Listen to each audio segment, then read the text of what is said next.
the Kiss 92.5 studios in Toronto. Are you ready? Ladies and gentlemen, This is Roz and Mocha. it's Roz and Mocha. What's going on? Hey guys, this is Bruno Mars. This is Selena Gomez. Chainsmokers. Lady Gaga. Calvin Harris. Celestia Cara. This is Ed Sheeran. You're listening to my boys Roz and Mocha. Roz and Mocha. My boys Roz and Mocha. The Roz and Mocha Show. Ready to go. Between Roz and Mocha, who is your favorite? Mocha. You guys are so funny, man. Congratulations, Lisa! Wow! You just won $1,000. Amazing. Y'all just made my entire morning. Keep it up. You guys are awesome, man. This is the Roz and Mocha Show. Podcast. Powered by Air Transat. If you make your way into an elevator today, strike up a convo. Oh, hell no. Today. At least you're honest. Today is National Talk in an Elevator Day. Oh, why would somebody create that? So that, damn it, Maury could walk into an elevator Oh, you're the worst. and weird people out. You're the worst. Here we are at the Hyatt Regency on King celebrating National Talk in an Elevator Day. You know, they do have their ups and downs, and elevators really drive me up the wall. Oh, here we go. Somebody's here. Don't push that button. I'm just kidding. Okay, go ahead and push the button. All right, it's National Talk in an Elevator Day. How are you? Well, wow. You never know who you're going to meet in an elevator. Finish the sentence. If I was alone in this elevator, I would... Kiss my wife. Oh. All right, guess what color my undies are? What? Black. Blue. All right, let me ask you this. Have you ever seen Darth Vader's wife? I didn't know Darth Vader was married. Yeah. Ella. Elevator. 15th floor. Going up. Happy National Talking in an Elevator Day. I'm good. Okay. What was the last song you guys sang together? We sung. Make you feel when you feel and dream on the hill. A ghost rides an elevator to lift his spirits. Okay. How are you? I'm fine. Can you and I whistle together? Yeah. 16, 15, 14. Is that driving you nuts? Yes, yeah. 13, 14. 16. Is that pissing you off? Yeah. Am I a little too close? Yeah, step back. Hey, how's it going? Good. How are you? I'm doing well. Guess what color my undies are? I would say red. Blue and wrong. Apple's my favorite color. Can we make up a song together before you get off? Sure. It's about an elevator, okay? Hey, Mr. Elevator. Ooh, ooh, ooh, ooh. What you doing? And where you want me to take you? Oh, I love it. The Roz and Mocha Show podcast. I got some Apple reviews to read to you, Roz, and I everybody love listening these. right now. Wherever it is you get your podcast, especially if you get it through Apple Podcasts, you have the ability to leave a rating and or review, and we love reading those, and we love reading them to you. So this one is actually a long one from Doris, who gave us 5 stars. Thank you, It Doris. said, I couldn't take it anymore. Oh. I had to write a review because you guys are so awesome. Nothing is better than listening to you guys while showering. Hello there. Your podcast is like the butter popcorn at the movies. Sure. You don't need the popcorn to enjoy a movie, but it makes the experience so much better. I love Roz and Mocha and find Maury so frustrating. Back to popcorn. Roz, you're the popcorn, Mocha's the butter, and Maury is the unpopped kernels. ... Annoying. Listen, man, Maury, not everybody loves me, okay? Not everybody loves you. It's the way the world works, okay? Doris continues by saying, and now Mondays have a new episode too, so that made my life so much better because I was rationing Friday's episodes. You guys are awesome. I can't tell you enough. Your biggest fan, Doris. There you go. So thank you very much, Doris. We got another review here from somebody who goes by the name of Smooth Cool Dude number 2. Shut up. I wonder who Smooth Cool Dude number 1 is. It's weird. 5 stars again. Man, thank you for that. It says, yo, Roz, I'm a smooth, cool dude too. Maury, okay. These aren't my words. These are this guy's words. So, Maury, don't take offense, okay? You want to come in and answer for these, Maury? Come on in. You can come in during this. That's fine. All right. Damn it, Maury, everybody. Okay. So this is from him. These are not our words. Yes. Okay? Yes. Okay. Because we would never say this to you. Maury, you are the dumbest. Oh. Okay? But, Wow. It's harsh. but funniest person ever. Oh. Yeah. And, Yeah. and Here, you know what? What? Let Maury read it. Show Maury. Because obviously you can't get the words out. Let Maury read it. Here. This part here. Maury, you're the dumbest but funniest person ever, and You look. You look what? Okay. You look what? Maury can't even say it. Give it You to look Roz. what? You look what? And you look 50. You look 50. I literally do 5 masks a day. Wow. Mocha, your laugh is infectious. I can't handle it. If you are not listening to this podcast, what the heck are you doing? Go binge it now or something will happen. Oh, you guys are great. Oh, that's a great review. And another one from Jim Bob Person. 5 stars again. Wow, thanks, dude. It says, I'm definitely loving the podcast. It just lets me listen whenever, and I love that about the podcast. The Roz and Mocha Show plays on my alarm when I wake up, and I just sit there listening and laughing, and it just puts a smile on my face. So thank you for that. Mario CP writes, an honest review. That's how it starts. 1 month ago, I took the leap of a lifetime and moved from the GTA, specifically Bolton, Ontario, to Vancouver, BC. This podcast makes me feel like I'm still in Toronto while riding the SkyTrain into work every day, and I feel like I have a piece of Toronto with me every day through you guys. And he also left us 5 stars. That's fantastic. And Braden, Braden, 5 stars again. I've been listening to the show for the past 10 years. I'm so happy that the podcasts are available now. I'm always laughing to the point, literally, I'm peeing in my pants and coughing really hard to the point where my coworkers would come by to check to see if I'm okay. Keep it up. I love you. We have one of those in the office here, too. So thank you, Braden. Thank you, everyone, for your reviews on Apple Podcasts. I don't look 50. You don't not look 50. Exactly. No, it's What? not. Internally, you're 50 for sure. Them lungs are like 65. Sure. So again, feel free to leave a review, and we'll read them on the podcast. By the way, when Mario said he used to listen to the show in Toronto when he was here, the Roz and Mocha Show airs Monday to Friday, 6 to 10 a.m. So if you are in Toronto and you do listen to the podcast or wherever you are across the country, you can always log on to our website, kiss925.com. But we are on 6 to 10 a.m. Eastern. Question for you. Because we have so many options now for comedies on television, I find it weird if I see something on a network where there's a laugh track. And I always have. Laugh tracks have always been weird, but they were unavoidable forever because every comedy would have a laugh track on it. Yeah. Until like The Office came around kind of thing. And you were like, what? And it was left up to the viewer at home or wherever you were watching to laugh at something that was funny as opposed to being told that something's funny. And there have been studies done before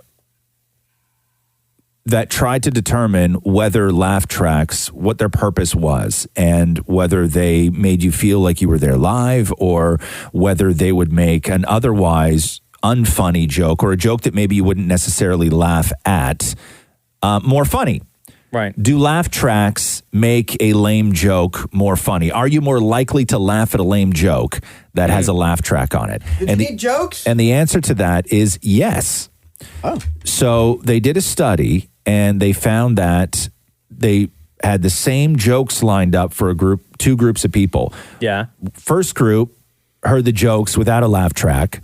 Second group heard the jokes with a laugh track. When they voted on a score of how funny the jokes were, the jokes that the group was given that had the laugh track scored the jokes much higher than the groups that did not have a laugh track. So, Maury, do you have jokes? Do I have jokes? Okay, so how do you want to do this? Do you want to do the joke with a laugh track and then without a laugh track? Yes. We'll do them. Okay, how many jokes do you have? I have 6 jokes. You have 6 jokes. Okay, pick the best 3. Okay, I have 3 jokes. Okay, so we're going to have you deliver the line with a laugh track and then deliver the line without a laugh track. Okay. Okay. Are you ready? Yeah. Was that the joke? You don't need to be the laugh track, Maury. That's We not have funny. that. We have it already. Okay. Okay, Go what ahead. U.S. state has the smallest drinks? What U.S. state has the smallest drinks? Minnesota. Okay. That Do it is the again? worst laugh track ever. What U.S. state has the smallest drinks? What state? Minnesota. Yeah. Okay. I'm just so focused on how terrible our laugh track is. Okay, don't focus on that. Okay, what does a dinosaur use to pay bills? What does a dinosaur use to pay bills? I don't know what. Dinosaurus checks. Okay, again. Okay, what does a dinosaur use to pay bills? What? Tyrannosaurus checks. Okay, but the first time you said I screwed it up. dinosaurs Yeah. checks. I screwed it up Which one did you screw up? the first time. Oh, people still laugh though. They still found it funny. Okay. This is your big finale. Listen to that laugh. I can listen to that all day. Okay. We need to record that and send it to CBS and have them use that on all their Big sitcoms. time. Okay, here we go. Could you imagine somebody told a joke and all you heard was that one wheeze?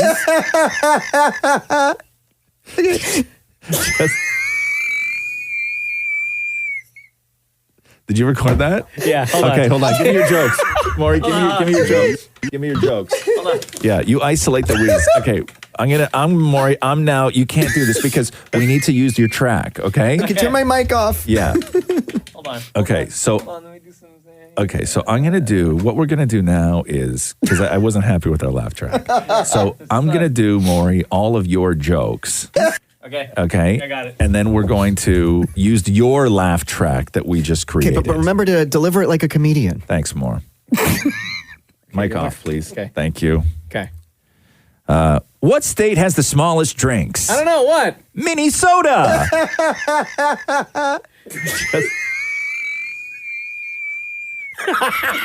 Can you do me a favor? Can you do one quick little edit? Yeah. Just give me the wheeze. Oh, just the wheeze. Yeah, Okay. hold on. just give me the wheeze. Okay. Okay, got it. Okay, here we go. Ready? Yep. Okay. What state has the smallest drinks? What? Minnesota. Okay. What do dinosaurs use to pay bills? I don't know what. Tyrannosaurus checks. Yeah. What's orange and sounds like a parrot? What? A carrot. No, those are some funny jokes. Okay. How do you get a squirrel to like you? How do you get a squirrel to like you? How? Act like a nut.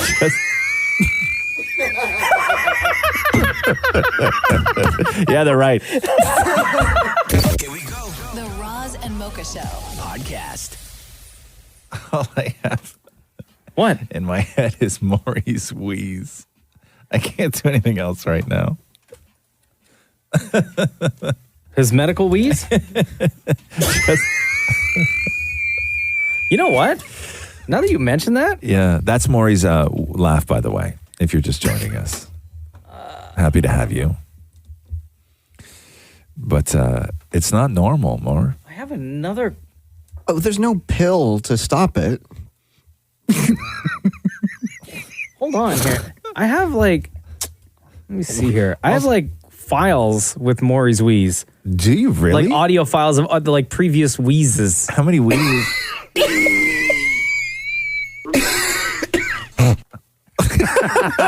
What's that last one. Hold on. Here, this last one.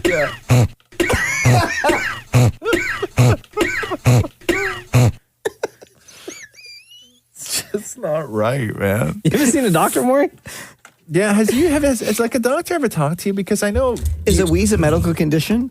no, but I don't know because you seem like you go real purple in the face when you wheeze, right? And like you start to worry about you. Like as funny as it is when it's happening in front. There's a lot of sounds going on right now. Listen. These, dude, I have on my like audio archive here. Yeah. One file that's 24 seconds. That's all wheezes from Maury. Can we hear that whole thing, please?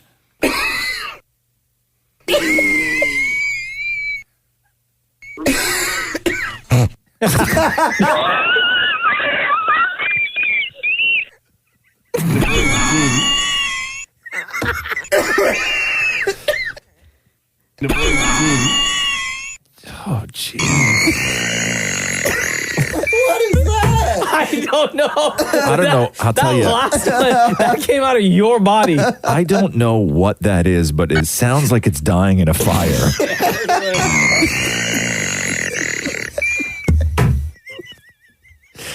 Like,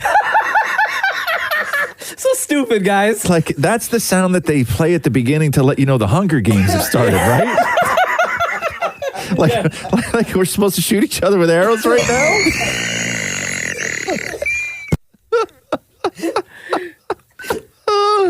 Isn't this the thing that kept Will locked up in his playhouse in the Upside Down? It's a demigorgon. Isn't that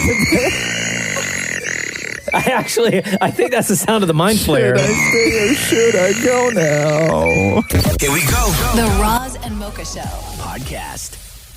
Let's talk Air Transat real quick. Happy to tell you that they fly to over 60 destinations in 26 countries, including direct flights to 26 destinations in Europe alone. Yeah, that's incredible. I always look for direct flights first. Oh, You know, yeah. because oftentimes, you can save a little bit of money on connecting flights and everything else. But for me, direct flights, it's a game changer when it comes to travel. Like an absolute game changer, Yeah, right? plus Especially when you're going to Europe. It's such a long flight. And I don't know, for me at least, when taking flights and not doing direct where you have to do transfers, Yeah. there's always that chance that your first flight gets delayed. And then what happens when you get to the next airport, right? Dominoes. Like Crazy. if you told me like, hey, you want to go to Croatia or hey, you want to go to Portugal, I'd be like, I'd start thinking like doing the math in my head of how long it's going to take to get there because I didn't know that you can get direct flights from Air Transat to both Croatia and Portugal as well as Dublin, Italy, Amsterdam, Athens, and Paris. You can check out the full list at airtransat.com. Air Transat, vacation is calling. All right. Let's take a phone call. Hello. Hello. Is this Julie? Yes. Hi, Julie. It's Ron Zamoka in Toronto. Hi, how are you? Doing great. How's everything in Ottawa? Pretty good. Just woke up. Oh, okay. Well, we got your note, and your note says it's my mom's birthday tomorrow, and I was wondering if you guys could call her to wish her a happy birthday. She is your biggest fan. She's the most caring, loving, and selfless person I have ever known. She would lose her mind if she got a phone call from you. So, Julie, you and your mom, what's your mom's name? Janine. Okay, so you and your mom, Janine, listen to us on Kiss 105.3 in Ottawa, correct? We do, yes. I know she listens to you on 92.5. Oh, okay. I listen to you on the podcast all the time. Okay, so where is Janine right now? She's at home. Okay, you guys don't live in the same house? No, we don't. Okay, would she be awake right now? Yeah, she would be. Okay, cool. So I'm gonna lock you in here. How old's your mom? How old's your mom tomorrow? I don't know. I don't know. What do you mean you don't know? How do you not know your mom's age? I don't know. Okay, I want to say 65. Yeah. Okay, cool. Girl, she's gonna be so pissed at you if she's like... No. She'll be Less cool than about that. it. She'll be cool about it. Uh-huh. Yeah, okay. We'll see. So, okay, don't say anything. I have your mom's number here. We're gonna call her, okay? Okay, sounds good.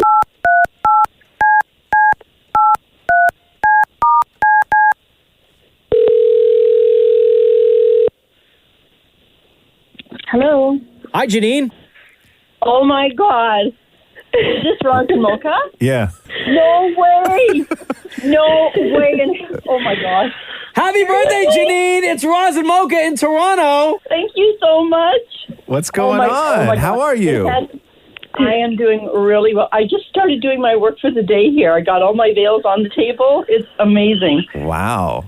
What are you going to do to celebrate your birthday? Oh my God. Well, I don't know. I can't think right now. No. Do you think your daughter has anything planned for you for your big day? I guess she's the one that called you guys, right? Yeah. Uh-huh. Julie, yeah. I told you to be Yeah. quiet. Janine, Julie's on the phone. She doesn't take Hi, Mom. direction well. Happy birthday. Oh my God, Julie! Wait, I can hold you today. Oh, you're too much. That's why I told you to keep your ringer on today. I had my phone on. I was up early. It's like, okay, I'll put Roz and Mocha on, and as I usually do every morning, listening to you guys. Okay, Janine. Yes. How old are you today? I'll be 63. Okay. Okay. Janine, can we Yeah. tell you, we talked to Julie before we called you, Yes. and we asked Julie how old Oh, you are. come on. Hey, Julie. What Julie. did she say?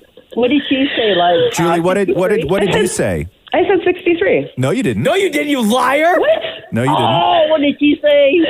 Oh, I said 65. I'm sorry. What? No freaking way. Yeah. Oh You my guys. God! I am the youngest 63-year-old you'll ever Yeah. find. And she also said that you would be cool with her thinking you're 65. No. Oh, no. No way. No way. Oh my God. Janine, because you are so special, and it is your birthday. Would you like us to sing you happy birthday? I would absolutely love it. Okay, damn it, Maury, please get in here. Thank you so much. Maury's on his way in. Oh my God, you guys are the best. Okay, so here we go. This is the note to start us off, gentlemen. 1, 2, 3. Happy birthday to you. Happy birthday to you. Happy birthday, dear Janine.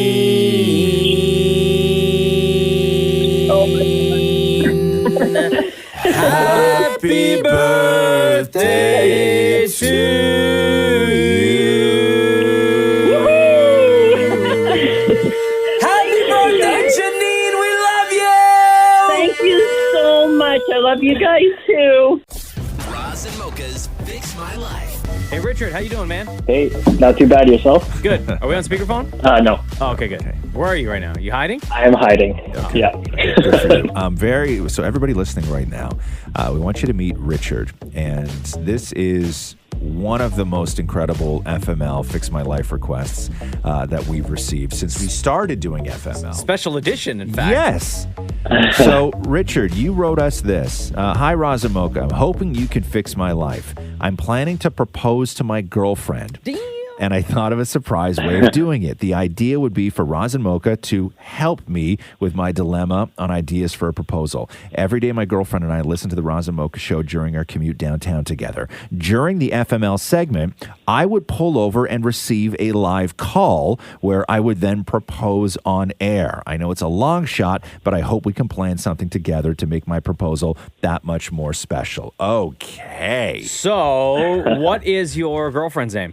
Cindy. Cindy. How long you guys been together? 5 years this July 30th. Oh, okay, nice. And how long ago did you come to the decision that this is going to be the woman that you want to spend the rest of your life with? To be honest, like it happened naturally. So probably the first few months we started dating and just getting to know each other, and it came pretty quickly, to be honest. I won't lie. Now, had you talked about marriage before? We have, yeah. It's not a big surprise to her, to be honest, but she doesn't know how it's going to be happening, so I think that's what excites me the most. What makes Cindy so special? Everything. She just makes me a better person every day, and I want to spend the rest of my life with her. Have you thought about what you wanted to say in a proposal? That's what's freaking me out. I've got no idea. I have nothing planned. Things just going to go with the flow and see what's in my heart. Okay. Now, do you want us to help you out with this? Like when you guys are in the car, because you're going to leave the house in about 10 minutes. So when we call you back and you guys are in the car, how do you want us to do this? Like, do you want us to help you out, or do you want just us in the audience to just sit here and listen to you sort of say your piece? Like, how do you see this going down? I've got no idea. Okay. 10 minutes, man. You got 10 minutes, We got to bro. make this happen in 10 minutes. Yeah. You've been with the girl for 5 years. It all comes down to this. Come on, man. Yeah, one final moment, I guess. No, I think I got it. I think, like I said, I think I'm just going to pull over to the side and to speak from the heart. It should come naturally. So That's not the too worried. only thing that you could do, to be honest with you, Richard, is just speak from the heart, whatever comes to your mind, and she'll love it. Exactly, yeah. And if I mess up, it's just live on radio. No big deal. No problem. Wait, where is Cindy right now? She's currently getting ready. Okay. She's getting ready. And you're hiding where? I'm hiding in our second bedroom. Okay. Well, fancy. Do you think she would find it weird that she's getting ready, you're in another room secretly talking on the phone? She's got no idea. So she's doing her cursing in the yeah. Okay, because normally surprise proposals in front of 1 million people don't go well when the woman is already suspectful that you might be having an affair. It'll make for good radio, I guess. Okay, so we're gonna go let you guys finish getting ready. We are gonna call you back in 10 minutes, and then that's, I guess, when the magic's gonna happen. It's go right? time, Richard. It's go time. Richard wants to propose to his girlfriend Cindy live during Roz and Mocha's FML. So that is what's going to happen if you're just tuning in right. Roz and Mocha's Fix My Life. What advice can you guys give me? Okay, so my question is... Got a problem you can't fix? Roz and Mocha got you. Hi, Richard. Hi, how's it going? Good, how are you? Not too bad. Where are you right now, Richard? Parked. Okay, you are parked. Is Cindy there? What's going on? Hi, Cindy. It's Roz and Mocha. Oh, my God. Okay, so Cindy, you know that every day on the Roz and Mocha show, we do something called FML, which is Fix My Life. People have problems. What is wrong with you? People have problems. They call us with their problem, and we give them some advice. Oftentimes, it helps them out. We've had a lot of great success with Fix My Life. So Richard actually called us and wrote us with a Roz and Mocha FML because he needed some life advice and a little bit of help. So what we're going to do right now is, instead of us explaining what Richard's FML is, we will have Richard explain it to you.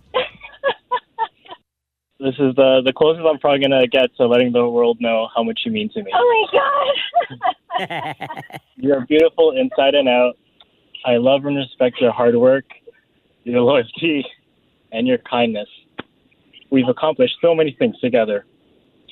We graduated from university together. We bought a home together. I know that our accomplishments will continue to grow for the rest of our lives. All I ever want to do is make you happy. But for right now, Cindy, make me the happiest person in the world. Oh, my God. Will you marry me? Yes.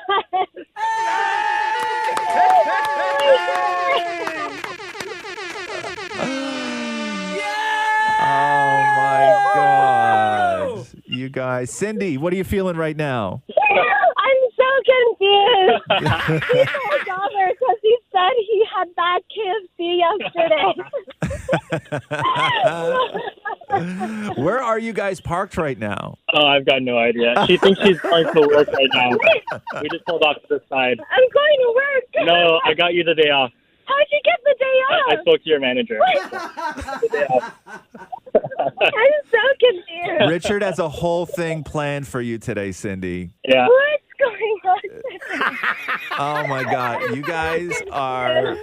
How do you feel? How did it go off? In terms of like just playing the whole thing, or yeah, man, are you happy with the way it went down? Oh yeah, absolutely. Yeah, I think I caught her. I definitely caught her off guard for sure. You guys are the best. Thank you so much. Wait, Cindy, let me ask you this question. Okay. Was Richard acting weird at all today, in your opinion? Yeah. Oh, okay. He got out of bed like 4 times, and I was like, "What's wrong, babe?" And he's like, "I had bad KFC," and I'm like, "Oh, that's gross." Hold on a second. And he pulls over, and he was like, "My stomach hurts." Hold on. So when Richard early this morning was talking to us on the phone to set all this up, and he went back in the room, he told you that instead of being honest and saying that he was planning this wonderful proposal, he told you he had diarrhea? Smooth move, X-Lax. You guys are the best. Richard and Cindy, thank you so much for letting us be a part of this unbelievably wonderful moment. I think we were all sort of like tearing up. I know I was. It was kind of great. No, thank you guys. Thank you guys so much. I really appreciate it. Thank you for being such great people and such great fans, and all the best to both of you. Awesome. Thank you so much, guys. Hey, congratulations, Richard and Cindy. We love you. We love you. Thanks, guys. Thank you. Roz and Mocha's Fix My Life, only on Kiss. Beyonce is trending, and the Gift album is trending. Yeah, man. This is the Lion King. I mean, Lion King is out now, so it's going to destroy the box office this weekend. And we knew that Beyonce was going to be all over because she's in the movie. She was going to be all over the soundtrack. And boy, is she ever. People are freaking out, dude.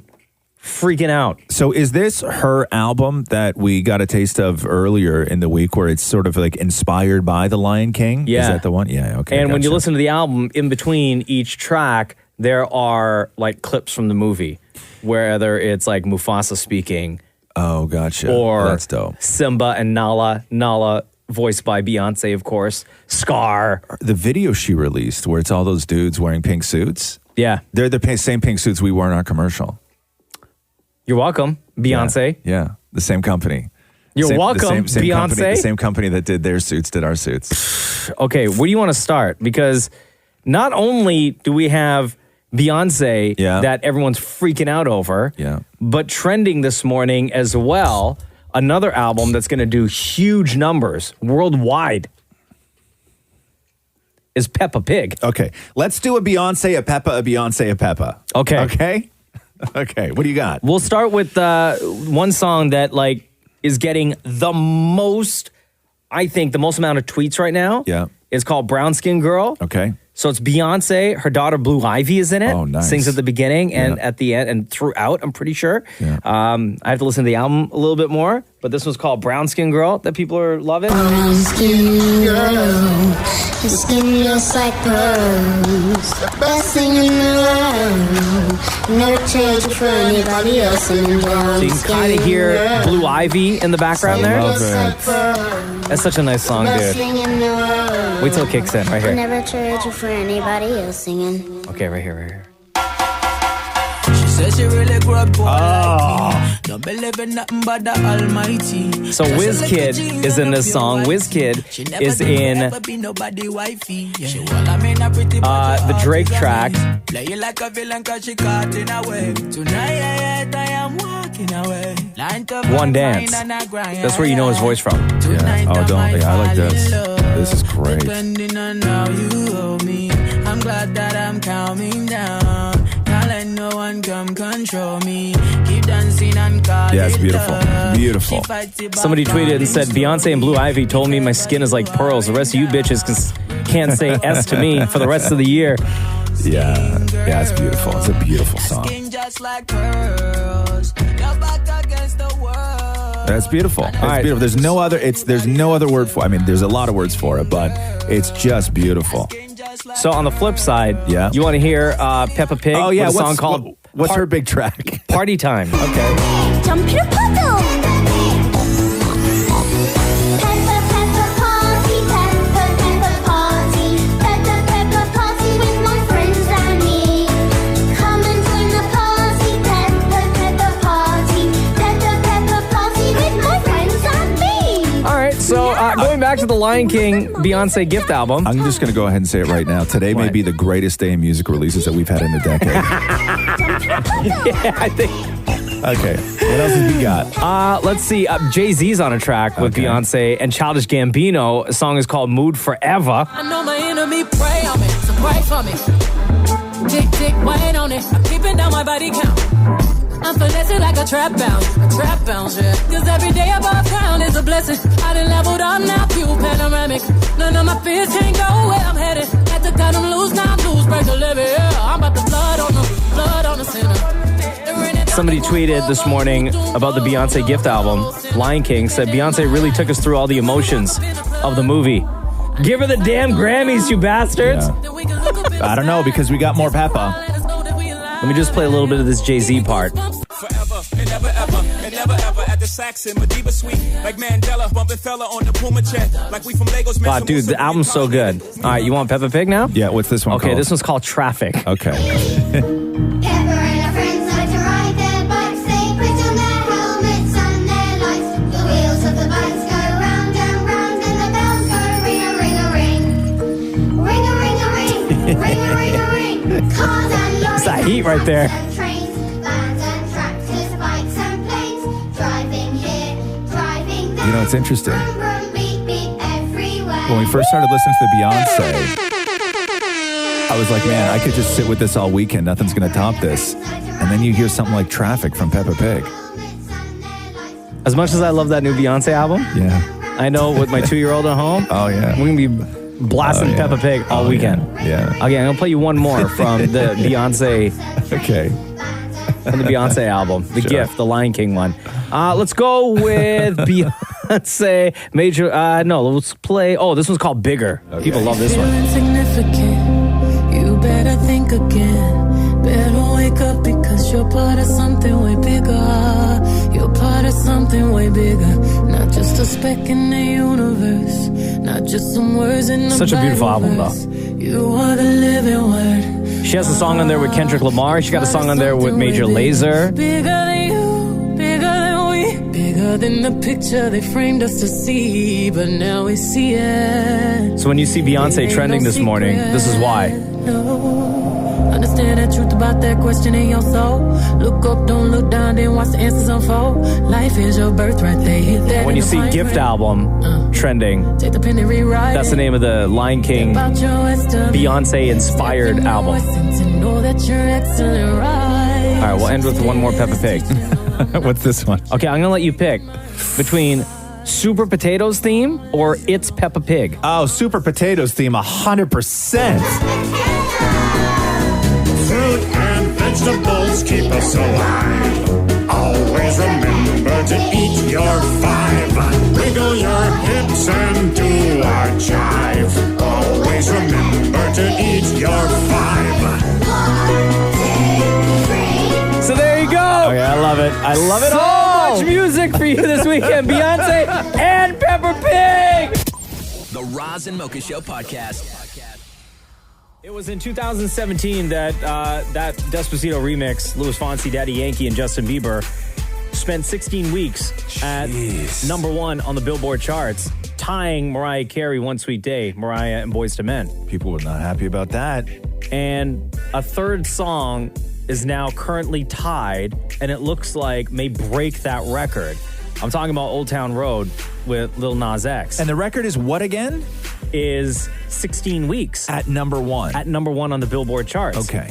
So as of... That's a long time, man. Next week, we could have, and it looks like we will have, a new champion. Because since the song debuted, Ariana Grande, 7 Rings, had the number 1 spot on the Billboard charts for only 3 weeks.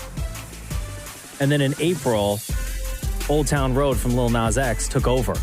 Right. Hit number 1 on the charts. And in the past, almost 17 weeks now, songs have been released and got close to number 1. And a lot of people said this is going to be the one that takes down Old Town Road. Yeah. Okay. And these are all songs that at best they got to was number 2. Okay. And these are all popular songs that everybody knows and we play like a billion times on Kiss 92.5. These were the challengers that lost. So songs that did not make it to number 1 in trying to take out Old Town Road from Billboard include, peaking at number 2, Post Malone, Wow. Wow. Peaking at number 2, Billie Eilish, Bad Guy.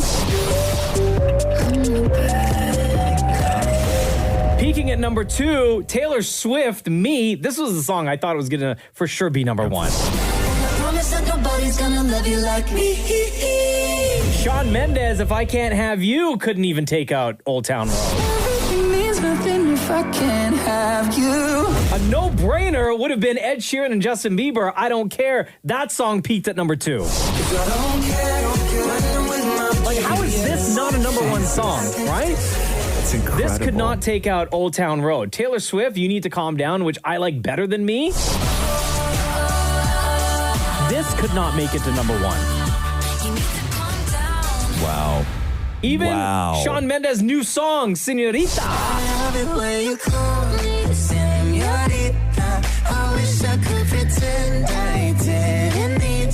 So these are all songs that have peaked at number 2, could not take out Old Town Road. Those are monster songs by monster artists. And that's incredible. The record that it's going to break is the song you just heard, Despacito, from Louis Fonsi, Daddy Yankee, and Justin Bieber.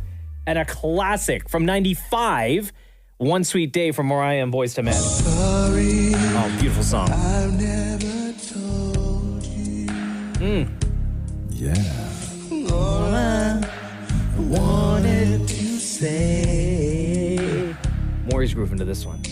And now it's too late to So this is tied right now, right? With Old Town Road. Yeah. So what do the Mariah Lambs need to do? Do we need to download One Sweet Day again? It's never going to happen. Nothing is going to beat Old Town Road. It's an anomaly. It's crazy.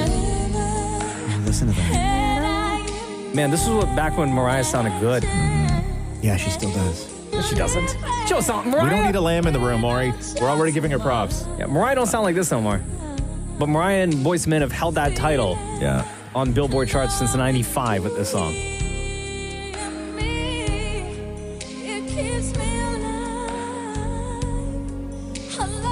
God, Old Town Road's a killer. It's just a killer.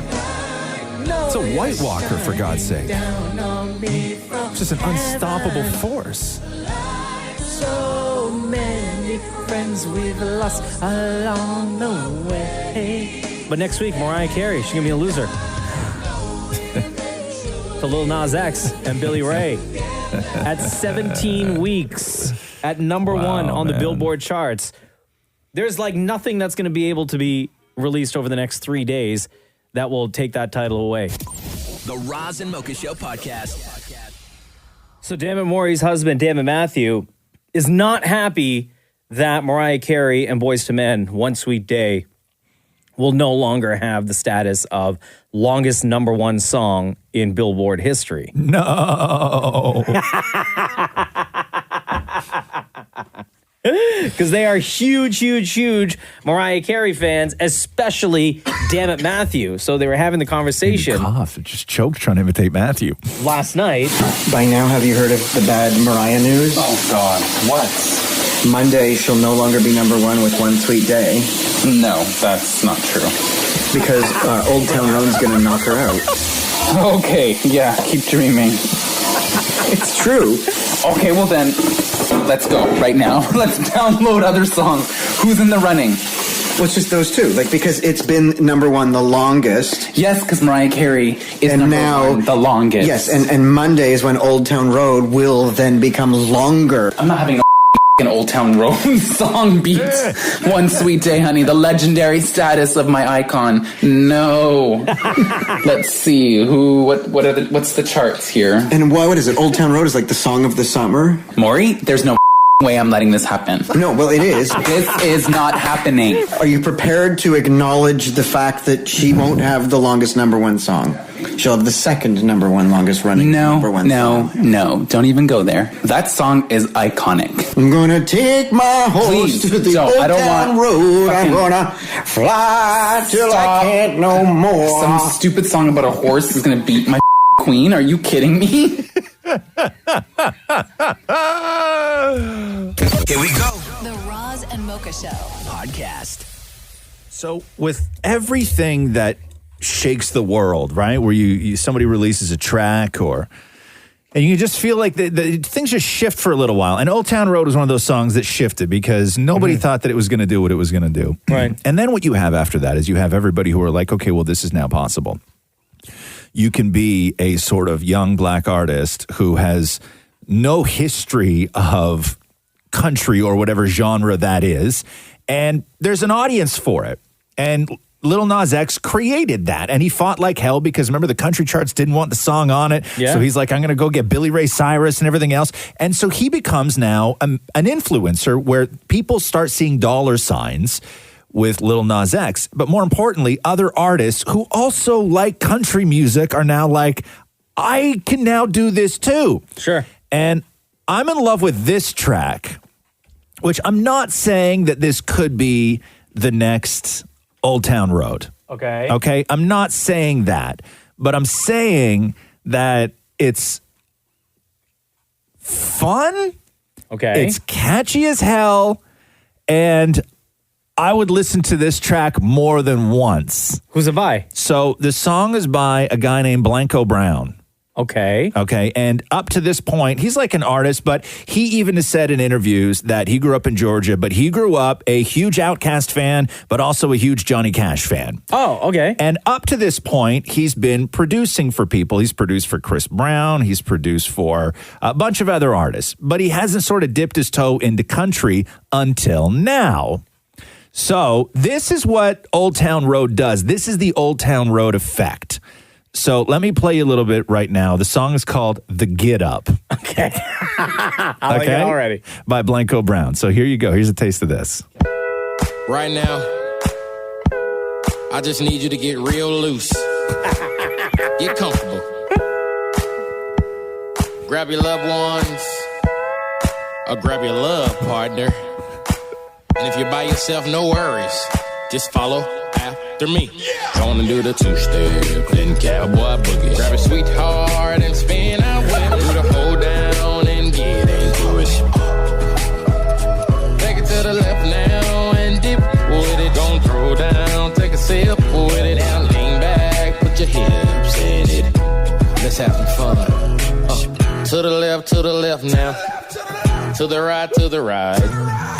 Now take your left hand and put it on your side. Gonna roll your shoulders. Do the slip and slide. This next part's my favorite part of this time to shine. Gonna do the two-step then cowboy. Right? Grab a sweet I'm not going to lie. This song is pretty fun. It's fun, man. Yeah. It's fun. I can't hate on this song. And we have been dying forever because music changed a few years ago when Sam Smith came out and Ed Sheeran was still doing slow jams where fun was sucked out of pop music. Oh, and then Adele took over. And fun was sucked out of pop music. And I even say Drake is part of that world of fun being sucked out of pop music. And it took something like Lil Nas X to realize what was missing out of that entire world, which was fun. Whether it was on purpose or not. Yes. And people now are like, what's this guy's name again? This guy, Blanco Brown. Okay. And the song is called? The song's called Get Up. Yeah, I'm down. The Roz and Mocha Show podcast.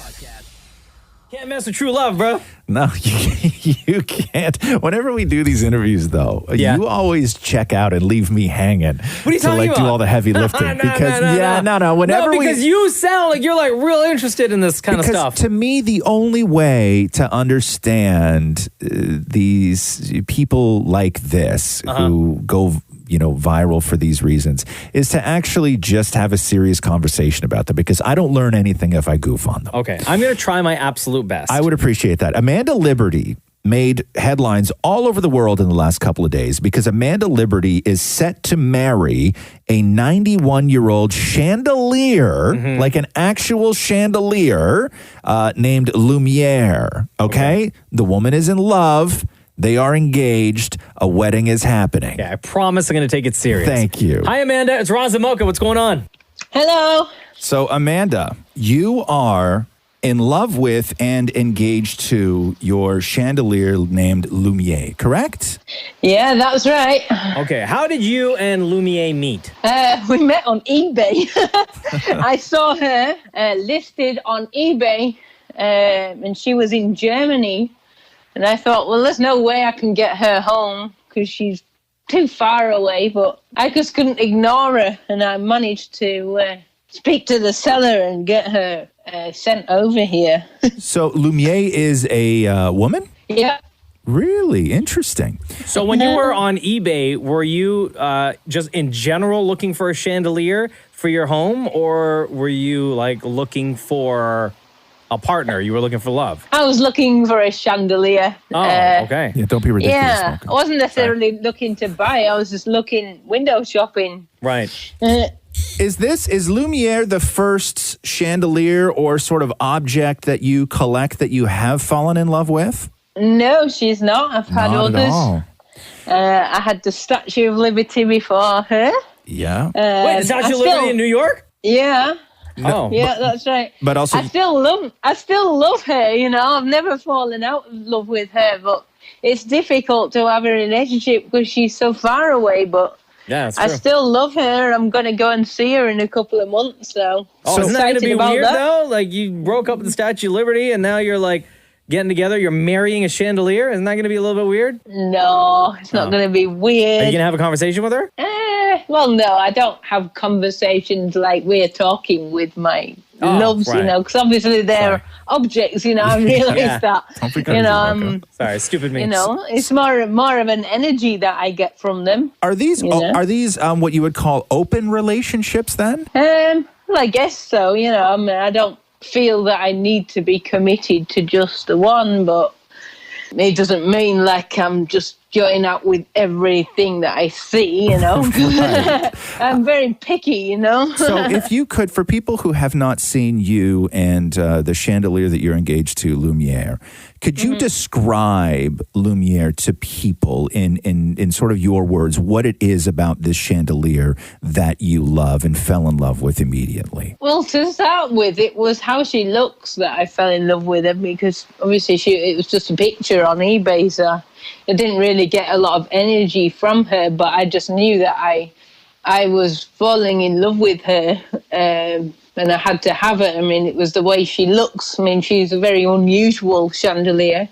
I've never seen another one like her, the shapes in her arms and that. She's 8 arms and bronze. And where is Lumiere right now? Like, what part of your room or what part of your house? She's in the corner of my living room. She's about 5 feet away from where I'm sat now. When it comes to sharing a bed, do you share a bed with Lumiere? Because I imagine like chandeliers are full of sort of loops and pokey bits. What's that dynamic like when you're sharing a bed with the chandelier? I don't share a bed with Lumiere. Oh. She just hangs there in the corner. She sleeps in the same room as me, but she's not. She just hangs on her stand. I don't go to bed with her. Oh, it's not. It is a bit difficult to go to bed with a chandelier, but it's not impossible though, because I've had others. There's another one that I cuddle up to at night. So you wait, another chandelier? Hold on a second here. So you're engaged to Lumiere, but you go to bed with another chandelier?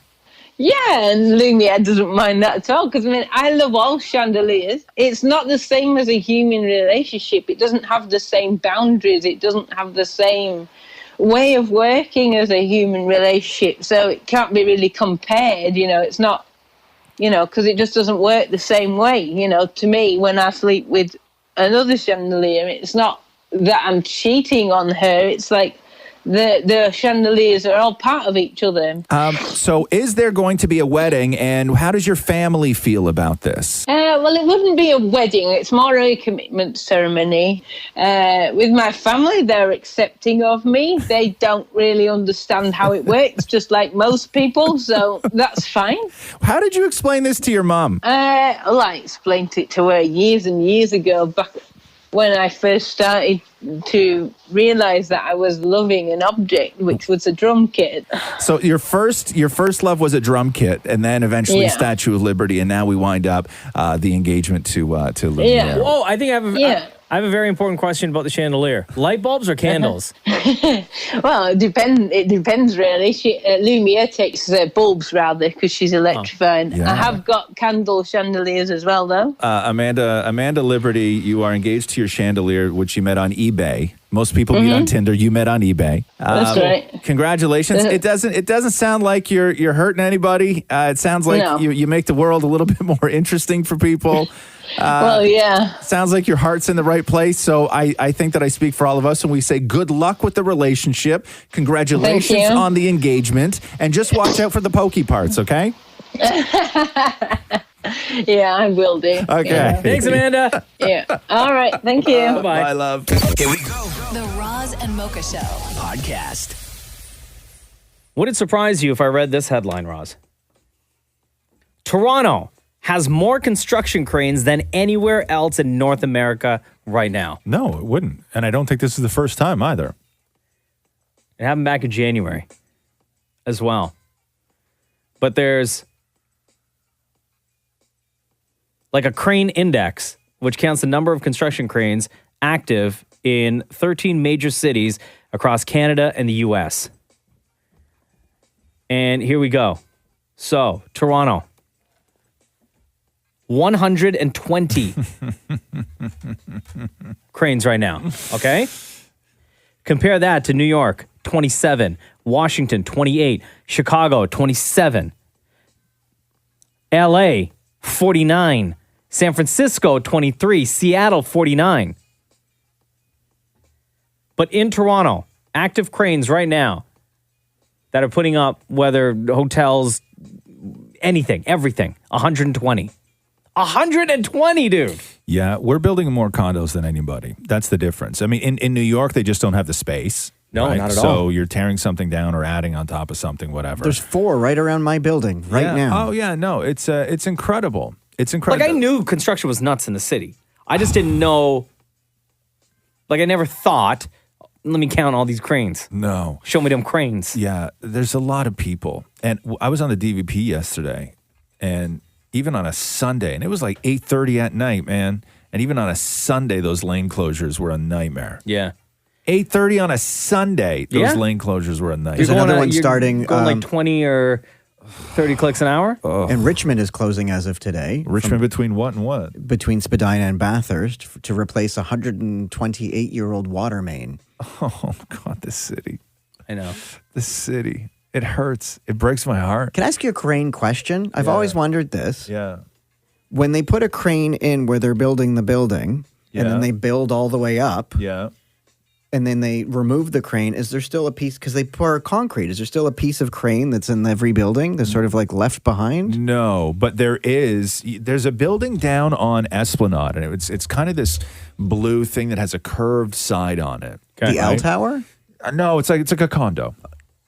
And forever after they finished it, there was like this weird elevator thing that was on the side of it. And it was on the side of it for like a year. Okay. And the story I heard... What was it for? Construction? Like just bringing It was originally for material? construction. Okay. But the story that I heard was the reason it was up there so long after the fact was because they couldn't get it down. Oh, at all? Yeah, like there was sort of no. It was stuck. There was no safe way to they couldn't get the sort of tower elevator on the outside of the building that they built off the building without compromising something. That's why it was on there. Like this building was done. People were living in it, and this big ugly scaffolding elevator was on the side of that building forever, Not being used. Not being But used. how do they not like plan well around over that? a year? Like- Who knows? I don't know. It's an was engineering that- thing. I'm no engineer. Or was it just like a mistake? They're like, oh crap. I'm guessing it was. We forgot to put the thing in the thing that makes that thing Yeah, it was some sort for of us to be able to take it apart. Yeah, it was some sort of mistake. Yeah. Like And somebody screwed up. Yeah. So is it still there? No. Or do they get built around it? That's what I would have done. It's just like encase it in concrete? Or just leave it and say it's art. Yeah, or just, exactly. Or like have your Nana knit something that just sits over it, right? Giant sweater for the elevator. My grandmother, for some reason, my grandmother thought toilet paper on its own was ugly, and everything needed to have a cozy on it. In the bathroom at my grandmother's house, she would take dolls. Right? Okay. Like a 3/4 size Barbie, like a doll that was about 6 inches tall, Yeah. right? With skinny little legs. And she used to crochet these dolls, ball dresses, like these big giant gowns out of crochet. And then the toilet paper would sit on the back of the toilet upwards, right? She would take the doll's feet and put it down through the hole of the toilet paper and take the dress and drape it over the toilet paper. So when you needed squares, you had to lift the dress? No. This was like the reserve toilet paper. Oh. So the extra toilet paper. And she would have them all over the bathroom. So they would have these dolls with These these weird big, little dolls? These dolls with these big giant ball gowns. And the ball gowns were actually covering rolls of toilet paper. Dude, can I tell you? That's a lot of work. Okay, as you're describing this, Yeah. I have visions in my mind, either at my parent, like growing up, Yeah. or like an aunt's house. The exact same thing. Yeah. And it was sitting on the back of the toilet. Yeah, it was a doll in toilet paper with a big Oh my dress God, dude. that covered I'm the toilet having paper. all these flashbacks now. Yes.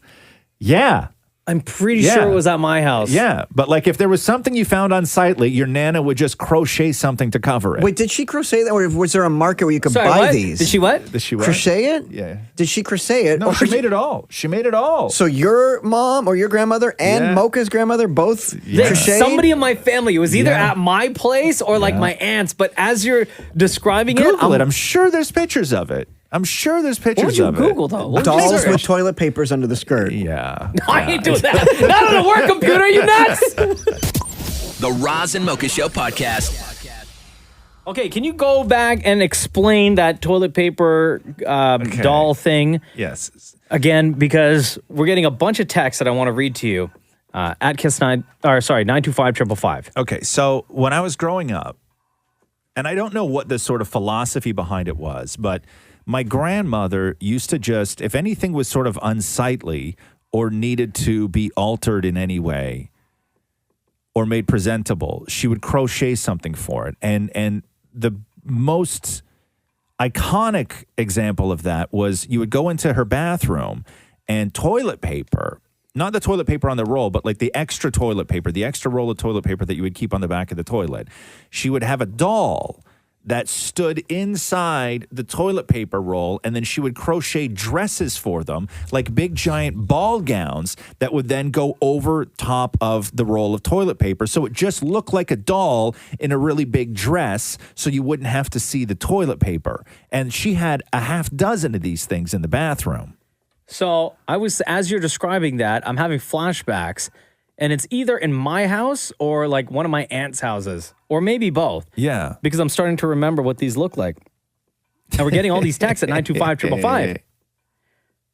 Somebody wrote and said, OMG, I had those toilet paper covers growing up in my house, except it was a rabbit in a dress. Somebody else said, my grandma did the same thing. Another person wrote and said, my mother knitted things for everything, even tampons and cigarettes. My nanny used to do the same knit thing. for a cigarette? I have no idea. Oh, maybe a case. Maybe a case, Maybe yeah. like a fancy soft case. Nikki texted and said, my nanny used to make them and give them out as gifts. Yes. Yeah. Oh, everybody was very happy to have one of these. Another person wrote and said, my Italian great-grandmother did the same thing with these dolls. Yeah, So dude, I'm telling you. your Nana's not the only one. I'm telling you, man. The Roz and Mocha Show podcast. So Shawn Mendes was meeting fans at a pre-concert Q&A.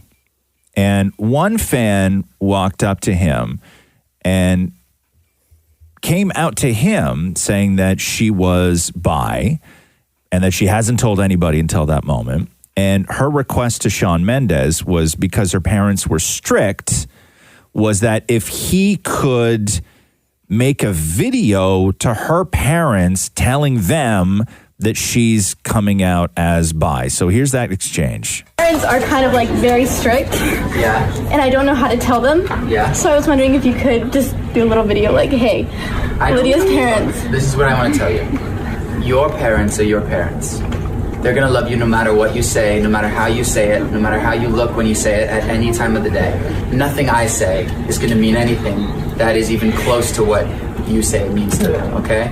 You're their world. I cannot possibly come close to the amount of joy and happiness that they're going to feel when they find out that you're telling them your truth and you're honest.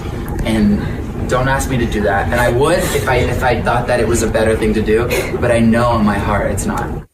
Okay, so fairly Smart solid answer. Yeah. Yeah, I like that.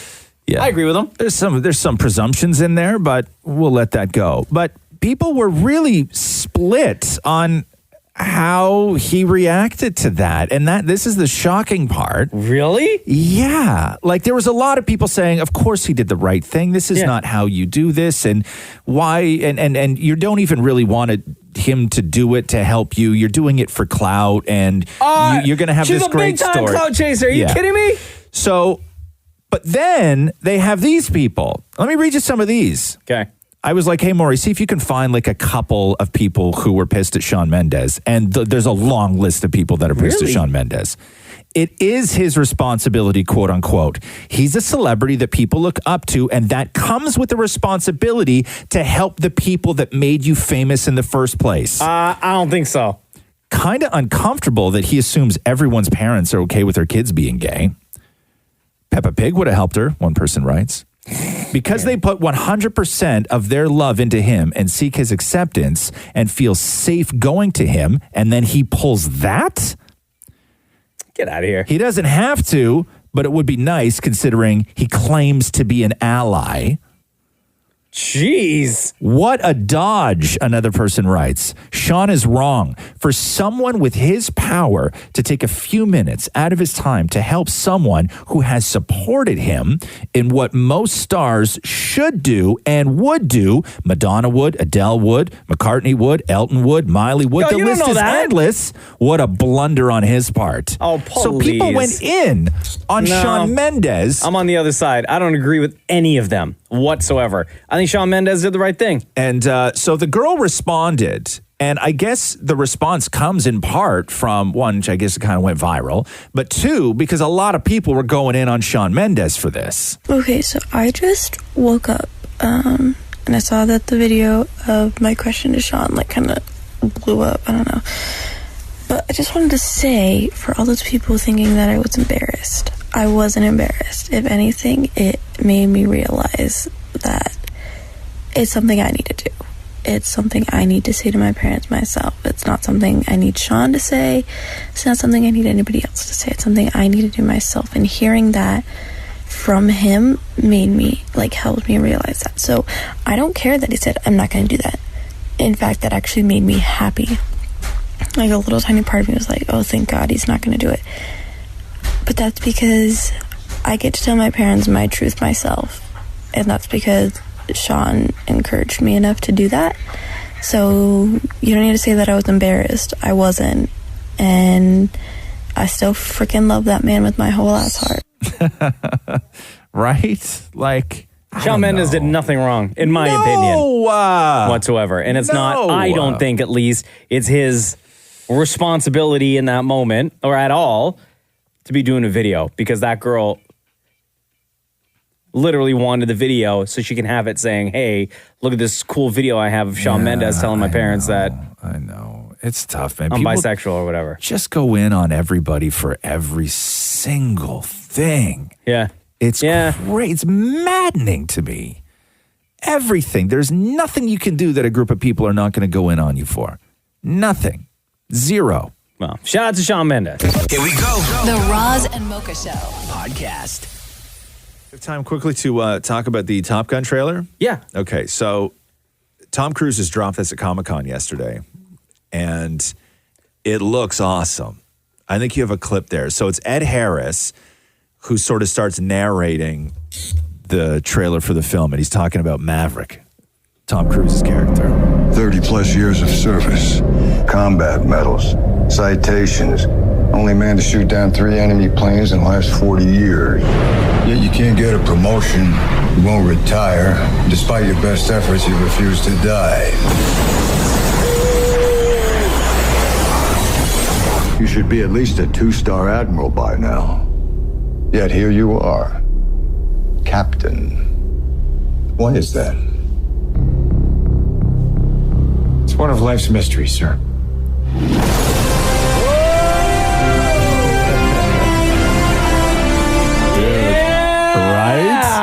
Right? Listen, Yeah. he didn't pick the captain life. The captain life picked him. Yeah, and it looks really, life. It looks really, really good. Yeah. And I know it's Top Gun and everything else, but they do so much fantastic tribute to the original. There's that one quick scene where you see a guy. Who's the hot guy in the movie? Is it the guy from This Is Us? Who's the new hot young guy in Top Gun? Let me check. I haven't seen it. Yeah, there's a new hot young guy he's got like the blonde military haircut, everything else. Of course. And because there's one scene of where they're on the beach shirtless playing beach volleyball. No, come on. And then there's another scene where there's a bunch of guys all crowded around a piano where they're all singing, presumably You've Lost That Love and Feeling.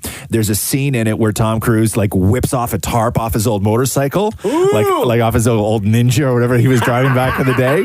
And then there's another scene where he's on the runway racing the jet like he did in the first one. No way. Right? Yeah. Yeah? But then they get to all of the shots in the footage of the jets actually flying around, and it looks so incredible. Maury, who's the hot guy? You know Tom Cruise. What's his name? You know Tom Cruise did all of his own stunts. Like if he's doing all of his own stunts, majority of them in Mission Impossible, he's doing them in Top Gun too. And what I was wondering is, did this crazy SOB learn how to fly a jet for this movie? I'm Because gonna I say bet yes. he did. I'm going to say yes. I bet he did. I don't think they let him fly it alone, but I bet you Tom Cruise right now knows how to fly a jet. Yeah, for sure. Who's the hot guy? Powell something. What? What's his name? It's either Glenn Powell. Yeah, who's Glenn Powell? He's not from This Is Us. No, who is he then? Dude, hold on. Let me just Google him real quick. Glenn Powell. Oh, this guy? Yeah. Dude, you would know him. Remember Chad is from he? Scream Queens? That's who it is. The douche? That's who it is. Chad Chadwell or whatever his name was, right? I love that guy. Here we go. The Roz and Mocha Show. Hello, you've reached the Roz and Mocha Show. This is Roz and Mocha. Hi, how's it going? Good, how are you today? I'm good. I'm so happy I got through. Oh, well, we're happy that you got through as well. What's your name? My name is Celeste. Celeste. What can we do for you today? Well, I just want to say hi, and I wanted to say hi to my mom through the radio because I know that she's listening right now too. Oh, And where's she I haven't at? been home. She works somewhere in Mississauga, but I haven't been home for about a month or so. So I thought it'd be cute if she heard me say hi to her through the radio. Oh, what do you mean you haven't been home in a month? Like you haven't visited her, or are you just like you live at home and you've just been out? So I've been living with my boyfriend for the past few weeks because where I do live, like home-wise, like with my parents, is way too far from where I work, and he lives closer. So it's been easier gas-wise and all that stuff for me to be staying with him for a while. And how is it living with your boyfriend? Is this the first time that you've actually like lived there? Like you probably hung out there, maybe spent a night or two, but is this the first time like long-term that you're staying with him? It is and it isn't. Like this, since we started dating, it just kind of slowly moved itself into this way. Like I've already had an overnight bag there. Like all my stuff is there, my clothes, my makeup, and all that stuff. So yeah, it just feels weird not going home because I work 7 days a week. I have 2 jobs. Oh, damn. Yeah. So like I miss my cat. To be honest, I really miss my cat. So why don't you just like permanently move in with your boyfriend? I can't afford it. So I'm hoping that with the 2 jobs I have now, I'll be able to save up enough to be able to start helping my friend, and then I can, quote-unquote, officially move in with him. Like, right now we say I'm living with him anyway, Yeah. but I don't contribute to the rent yet. Like, I help with the groceries and the cleaning and stuff, Yeah. but I don't contribute to rent, and I don't think that's fair yet, so. Yeah, fair enough. That's all right, though. You seem like you know what you want. Yeah, no, I mean, working the 7 days a week, and it's a lot, because I have 2 different jobs, and one's during the day all the time. I'm a summer camp counselor for a theater camp, and then at night and weekends, I work at a escape room. Oh, yeah? Oh, an escape room. Wow. How many times during your daily or nightly job at the escape room do you have to help people get out because they can't figure it out in the time given? Honestly, it happens more often than not needing to help people get out. Oh, really? Wow, yeah. So what happens? Like the time just runs out and then they ask for help and you have to go in and open the door? Yeah, so usually what happens, because I try to avoid it getting to that point because I want the customers to get to experience the whole room, is that if they're taking longer than 10 minutes to understand a puzzle, I jump in and I say, hey guys, do you want to hit it this time? And usually they say no, but they know that if I say that, I'm telling them they need to pick up the pace. Ah, right, yeah. Hurry up, we got another party coming in here in 10 minutes. Yeah, let me tell you, there's nothing worse than being in an escape room where somebody comes in and tells you to hurry along. Like, what do you think? Like, you think I'm hanging in here? It defeats the whole purpose. Like, there's terrifying. There's like a crib in the room, and there's fake blood everywhere, and you think I want to spend more time in here than necessary. Are you talking about the room Charlotte? Like, did you do that one with the crib? Oh, I've done a bunch of escape rooms, but probably, yeah. I thought you were just making that one up. No, and then one time I went in an escape room. I'll tell you the other thing was that they give you right before you walk in, they give you a flashlight. Yeah, and you're going to need the flashlight to help you figure some things out because it's real dark in there. But I got a flashlight. And I turned it on, and it was like a tiny, tiny, tiny, tiny, tiny little light. Like it was a tiny little light. And I was like, you SOBs, right? So I try and fight my way through this room in an escape room with a friend of mine with this tiny, tiny, tiny little flashlight. And we get we're in there a good, 15 minutes. And then we need help with something because we can't figure it out. And then the person comes in, they look at my flashlight, they go, what'd you do? And I go, I didn't do anything. And they go, oh, the batteries must be low. And then he hands me like a regular flashlight. Oh, no! Where I thought it was part of the gimmick. It's just right? a rundown flashlight. Yeah. Hey, Celeste, it was wonderful talking to you. Thank you so much for listening. Thank you for calling in. Shout out to your mom. And between Roz and Mocha, who's your favorite? Mocha. Oh, yeah, great. Cool. Anyway. Say hi to your mom for us. I will. Thank you so Bye. much. Take care. Love you. Bye. The Roz and Mocha Show podcast. Let me read this to you. The parents of a newborn have been flooded with attention, not only because they have a new baby girl, but because of when the baby girl was born. Oh. Her name is Jamie Brown. She was born on July 11th at 7:11 p.m. 7th month, 11th day at 7:11 p.m. Mm-hmm. Weighing 7 Shut pounds, up. 11 ounces. This kid better get, like, special treatment, man. 7-Eleven not only sent them a gift basket full of stuff, but also $7,111 to go to the baby's college fund. Oh, wow. I thought you were going to say Slurpees, and I was going to have to start making diabetes jokes. Oh, no. Come on, man. I thought you were going to say they gave the kid 711 coupons for Slurpees. Oh, my God, no. Oh, no, okay. no. Wow. How much did they give for the college fund? $7,111. That's awesome. Yeah. Yeah. It's so funny. And you know, this is all just because social media, right? Like, Oh, for sure. Yeah. That's crazy, though. So, born on 7/11. Yes, at 7:11 p.m. At 7:11 p.m. Weighing 7 pounds and 11 ounces. That's crazy to me. Yeah. It's almost deliberate. Well, like You they know? waited? Like she waited? Yeah.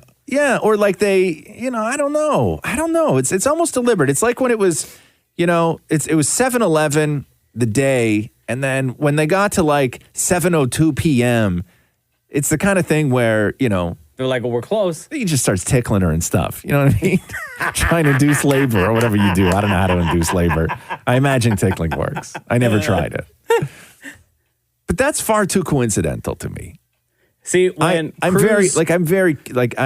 super skeptical over 7-Eleven at 7-Eleven weighing 7-Eleven.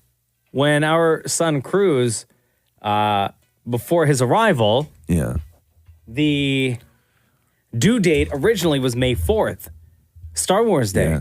Yes. So when Jenna started feeling that he was on the way on April 24th, I was like, okay, well, like how real is this right now? Like the pain. Yeah. You think it'll go away and like you can keep him in there until May 4th? That's not. You're not. I wanted that Star Wars baby. Like, geez, you're not asking her to keep it in for like. Can you maybe wait till tomorrow? You're at like almost 2 weeks at that point. Yeah. I'm like, is it like maybe it was something bad that you had last night to eat and it's just heartburn? Yeah, maybe there's 2 in there. Don't even say Right? that. Don't joke. Please don't joke with that. The Roz and Mocha Show podcast. Hey, are these smart diapers a real thing, or am I being goofed on right now? What? It's real, Maury? Oh, come on, man. It's real? Don't fall for it, people. Okay, hold on here. I don't know about this, man. I watched the ad for it. I don't know if I could do it. Okay, hold like on my here. kid's still in diapers now, and okay, all you do is check every now and then. It's so. If it's a real story on CNN. Right. So here's the ad. Listen to this. Hold on here. Introducing the Lumi by Pampers Connected Baby Care System. A high-definition video monitor and a baby activity sensor work together to show you what you need to know about your baby at a glance. The sensor automatically tracks wet diapers and sleep 24/7. And when you're on the go, real-time tracking helps you know if she needed to go before you unbundle the both of you. The app lets you check in on baby from anywhere.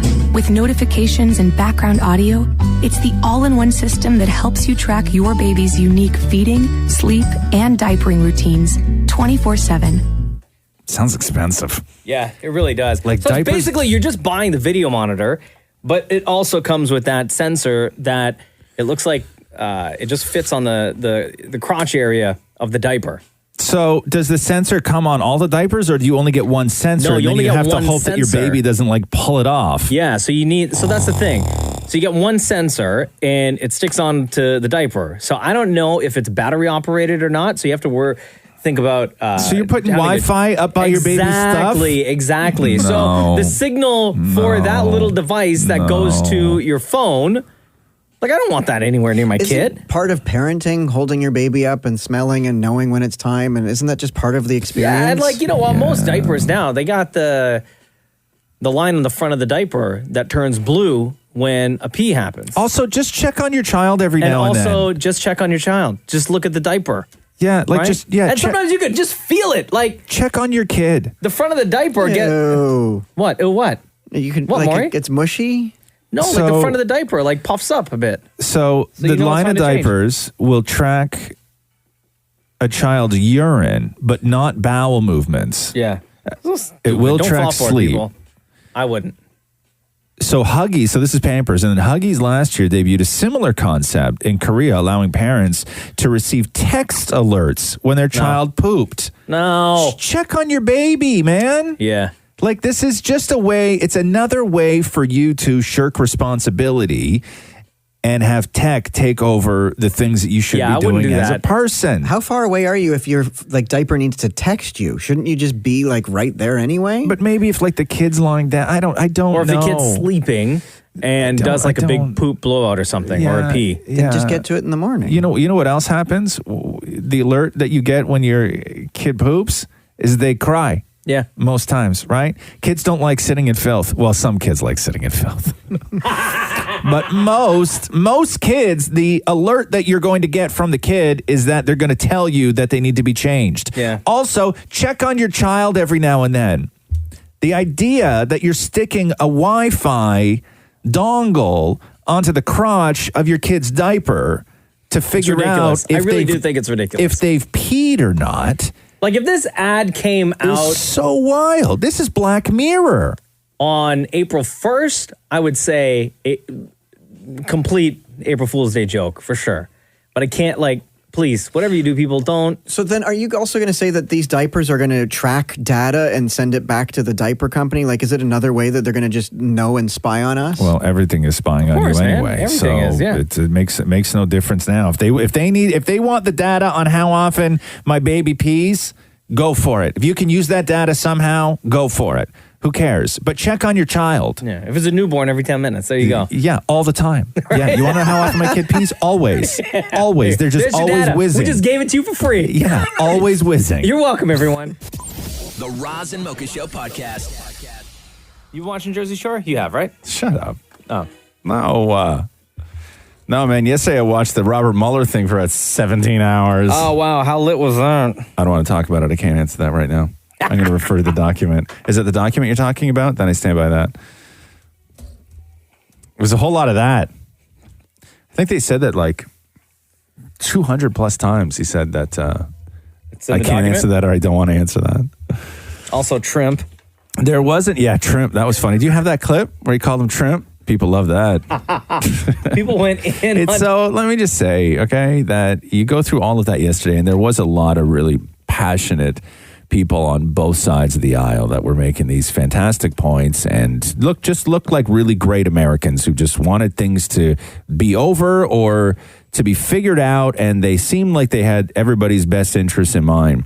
And then we all watched it, we're like, oh my God, he said Trump. Well, it would be Trump. That would be Trump. We're the problem. We're the problem. Well, it would be Trump. Trump. Somebody tweeted, who's having Trump for lunch today? You know what I mean, though? Like, you watch a lot of it, and then no, it was interesting, all that stuff yesterday. But to me, it seemed that he didn't have a great handle on the document itself.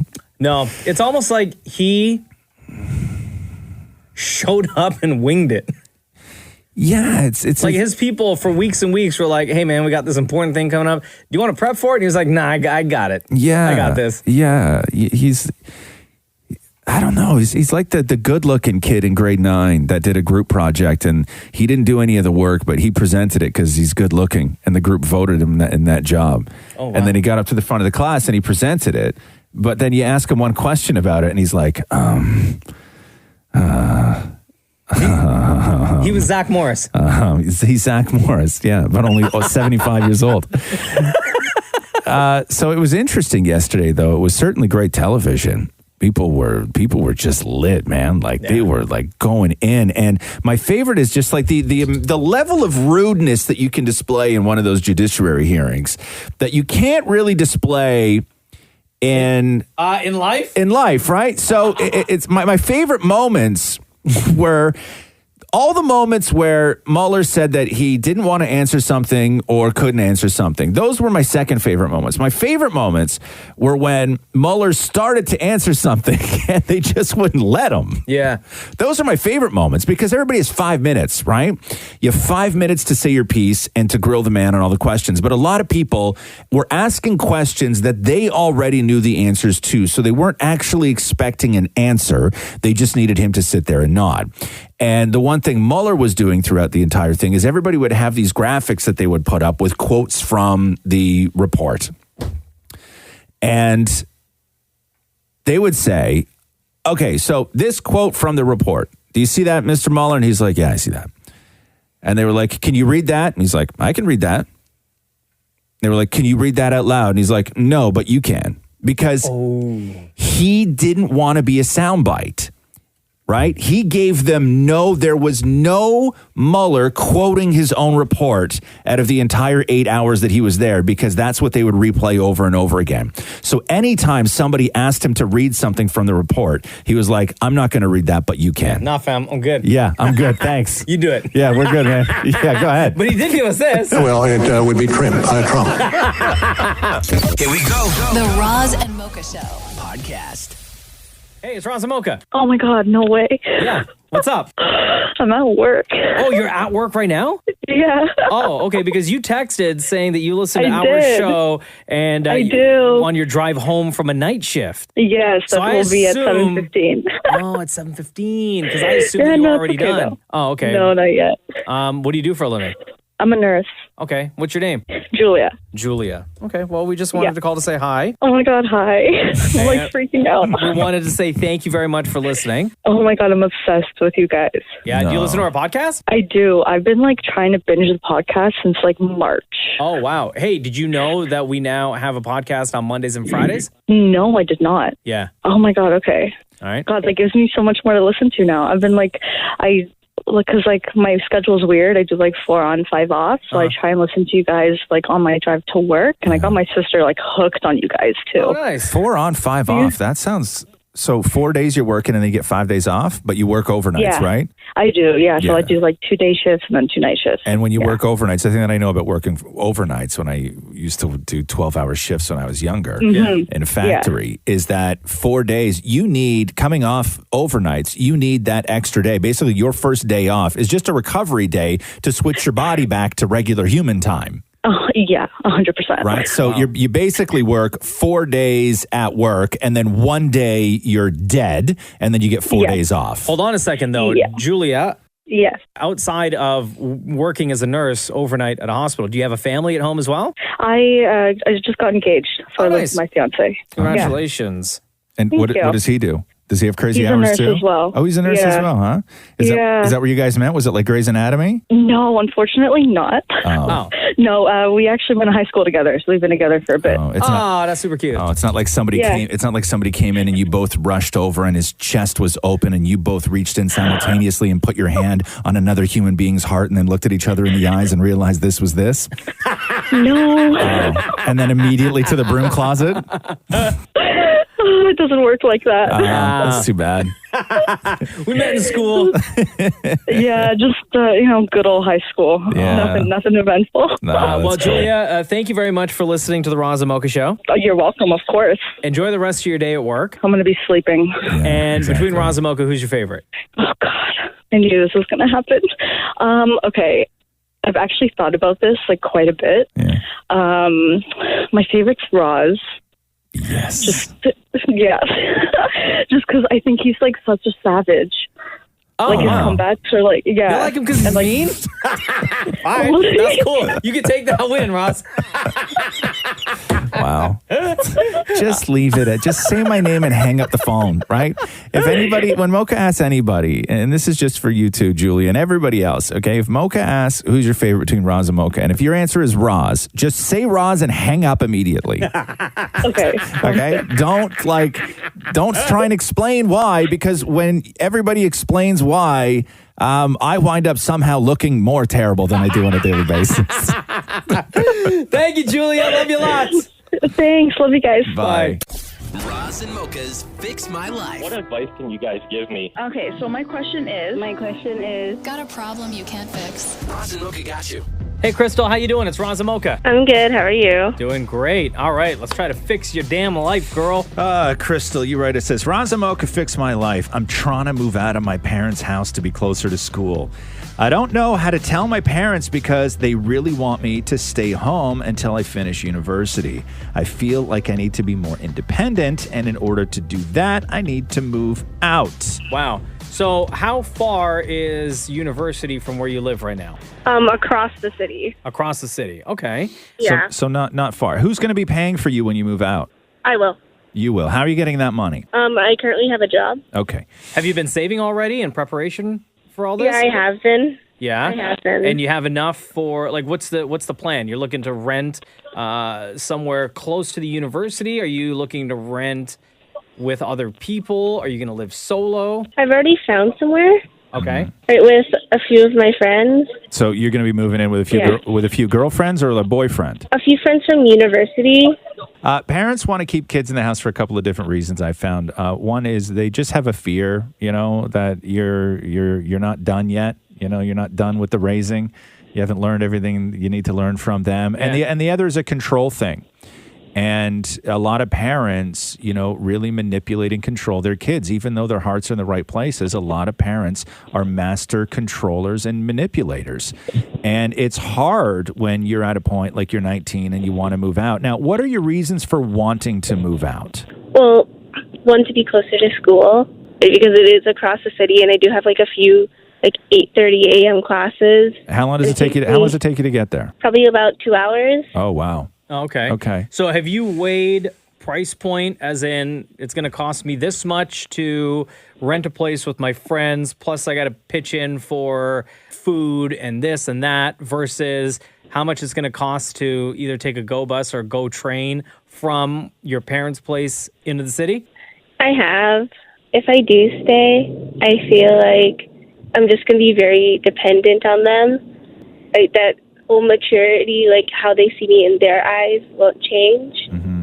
Yeah, I'm 19. But I Okay, feel hold like on, in their eyes, wait. I'm still Okay, 9. what year are you in university right now? I'm going into my second year. You're going into your second year. Second. Is there a chance that you were with your friends year one, kind of like partying it up, doing the young university life thing in the city for your first year, and you want to experience a little bit more of that, but because you live 2 hours away from where everyone is hanging out, socializing, and partying, that is playing into your decision of wanting to move downtown or closer to university? Surprisingly, that wasn't my lifestyle. I was just work, school, study, and the occasion I'll go hang out with my friends. I think that if you're going to tell your parents, the best thing to do is you have to have a plan. Okay, Yeah. so your parents are going to come at you with a lot of questions, right? So I'll ask a couple of the questions that your parents may ask you. Okay, so you want to move out right now so you can go to school, so you can be closer to school. So what happens at the end of the school year? Well, I will work during the No, but school where year. are you and I gonna will live? come- No, where are you going to live? I'll stay there. I'll still be in the city. So what happens? Have you so the three people that you're living with, are they also going to stay there? Yep. And you They will be. trust them enough that they're not going to go get a boyfriend and go and move in with them, and then suddenly you're stuck paying more rent than you can afford? Yeah, I trust them enough. And then so what's your plan after that? I mean, continue to live there until I finish school, and then from there we can kind of bridge out to see what are my options. I just feel like it's the best option for me at the moment. Okay, so right now what you're telling me, and I'm being your dad right now, okay? So right now what you're telling me is you don't want to move out for school. What you're telling me right now at this point is that you are moving out for good. Yeah, because I feel like if I stay in the house, I'm not going to be as independent as I should be. What is your life right now at home that you don't feel independent? so I do live in the basement. I tell them over and over again, let me do my laundry. I'll prepare my own food, right? Because I need to do this for myself. Yeah. But they're always in my business. Like, they'll go into my room, steal my laundry. Right. Even though I tell them not to. Right? Yeah. Okay. Here's what I would do. Figure everything else. Figure everything out first. Get the place. Get the agreements with your girlfriends. Figure out how you're going to live. Figure out exactly what your budget is. You need to show all that to them when you show up. And the other thing that I would say is that this is one of those rare situations with parents where you don't have to tell them at the same time. Yeah. If you get along better with one parent, tell them first. Maybe they can help you out with the other parent. What are you doing right now? I'm currently at the subway station. Why? I'm currently on my way to meet up with my cousin. But why couldn't you just stop for 5 minutes and have a conversation with us? Because I'm constantly on the go. Yeah. You know what? I think you could use another year at home, I think. Yeah, you got to sort your life out, girl. Yeah. No, I'm trying to find a quiet spot, but it's Toronto. Yeah. I think that you can go at it with one parent first, and then maybe that parent can help you sort of pave the road with the other parent. Okay. So get your plan together. Because I've hinted to my mom that I've wanted to move out. Yeah. And she didn't sound very happy. Well, of course not. It's your mom. No, yeah. Okay. Okay. All right. Thanks, Crystal. Okay. Good luck. Bye-bye. You guys are my favorite radio show. Aw, thank you so much. Roz and Mocha's Fix My Life. Only on Kiss. I watched a terrifying movie last night called The Great Hack on Netflix. Just got It's so funny you say that. Yeah. I just got a notification this morning on my Netflix. Hey, this is something you may be interested in. Yeah. So I added it to my list. It's all about Cambridge Analytica, which was, if you remember from last year, like early 2018, it's when all the newspaper articles came out, all the investigators sort of released their story. There's one main woman reporter who did it for The Guardian, and it was Cambridge Analytica was the firm that was hired by the people who were behind Brexit. Mm-hmm. And then they ran Ted Cruz's campaign for, I think, either the nomination or for governor, whatever he was doing. Then they were working with Trump during the presidential run. And they're the ones who gathered all of your information from your Facebook profile. And then they targeted everyone with very specific ads and propaganda and everything else to change people's minds about certain things. And what they were saying was that they had, through Facebook, they had 5,000 pieces of information about every single person in America. Oh my God. 5,000 pieces of 5,000 pieces of data for every single person in America. And it was all based on, remember when all those quizzes would come around and everybody would send it to you? Yeah. So that's how it all starts. And as soon as you fill out that quiz, are you an emotional person? How often do you cry? What's your favorite movie? Which way do you vote? Do you have a mother? Do That's you, how they all those things. But because this is the scary part, because of the privacy rules within Facebook and the platform and these third-party apps. The problem was I didn't have to fill it out. What do you mean? If you filled it out and you are friends with me, they had access to not only your info, but my info. So what they said was... I screwed it up for everybody else. They said that they could gather the information out of most Americans by only having a couple thousand people actually fill out the survey. And then it just goes. Because that's all it takes. That's all it takes. Okay, I'm so sorry, everyone. I've done every survey. Yeah, everybody's connected by those couple thousand people. It's not the surveys where, which friend's character is best you. All of those things are designed to mine your data and your personality and sell that information. But sometimes we just want to know which friend's None of character those we are for fun.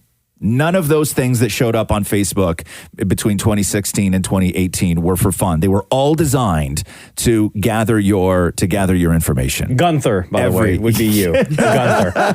Truth. Here we go. The Roz and Mocha Show Podcast. Yo, Yo, Mocha. what? Yo, Roz. Mocha, are you ready? Yo, Roz, yeah. Yo, you ready? Yes. Yo, let's do the news. A Roz and Mocha Show and Kiss 92.5 News Break.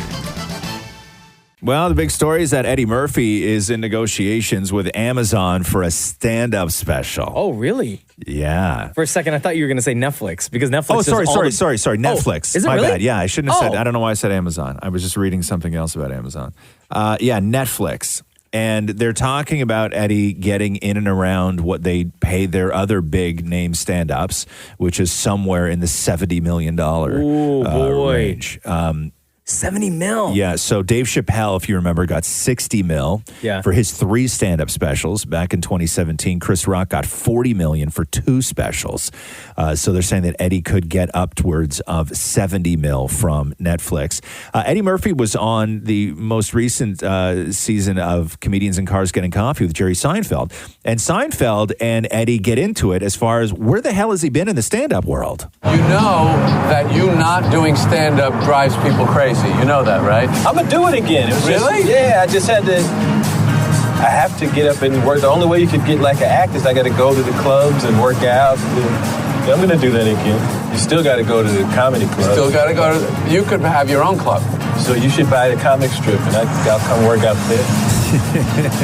You want to do that? I'll do it. I'll call it Jerry Seinfeld's comic strip. Right, come on now. So, but that's the problem with comedy, right? Is that you can't just write an act and then tape a Netflix special. No. Like you have, these guys all go on the road for a full year. And Yeah, they test material. Yeah, they do the act over and over and over again. Like by the time you see them on that Netflix special, that's like the 100th time they've done that act. Yeah. Just Now, to in the get it- world that we live in right now, the very first time Eddie Murphy shows up on stage Yeah. to test an act, Yeah.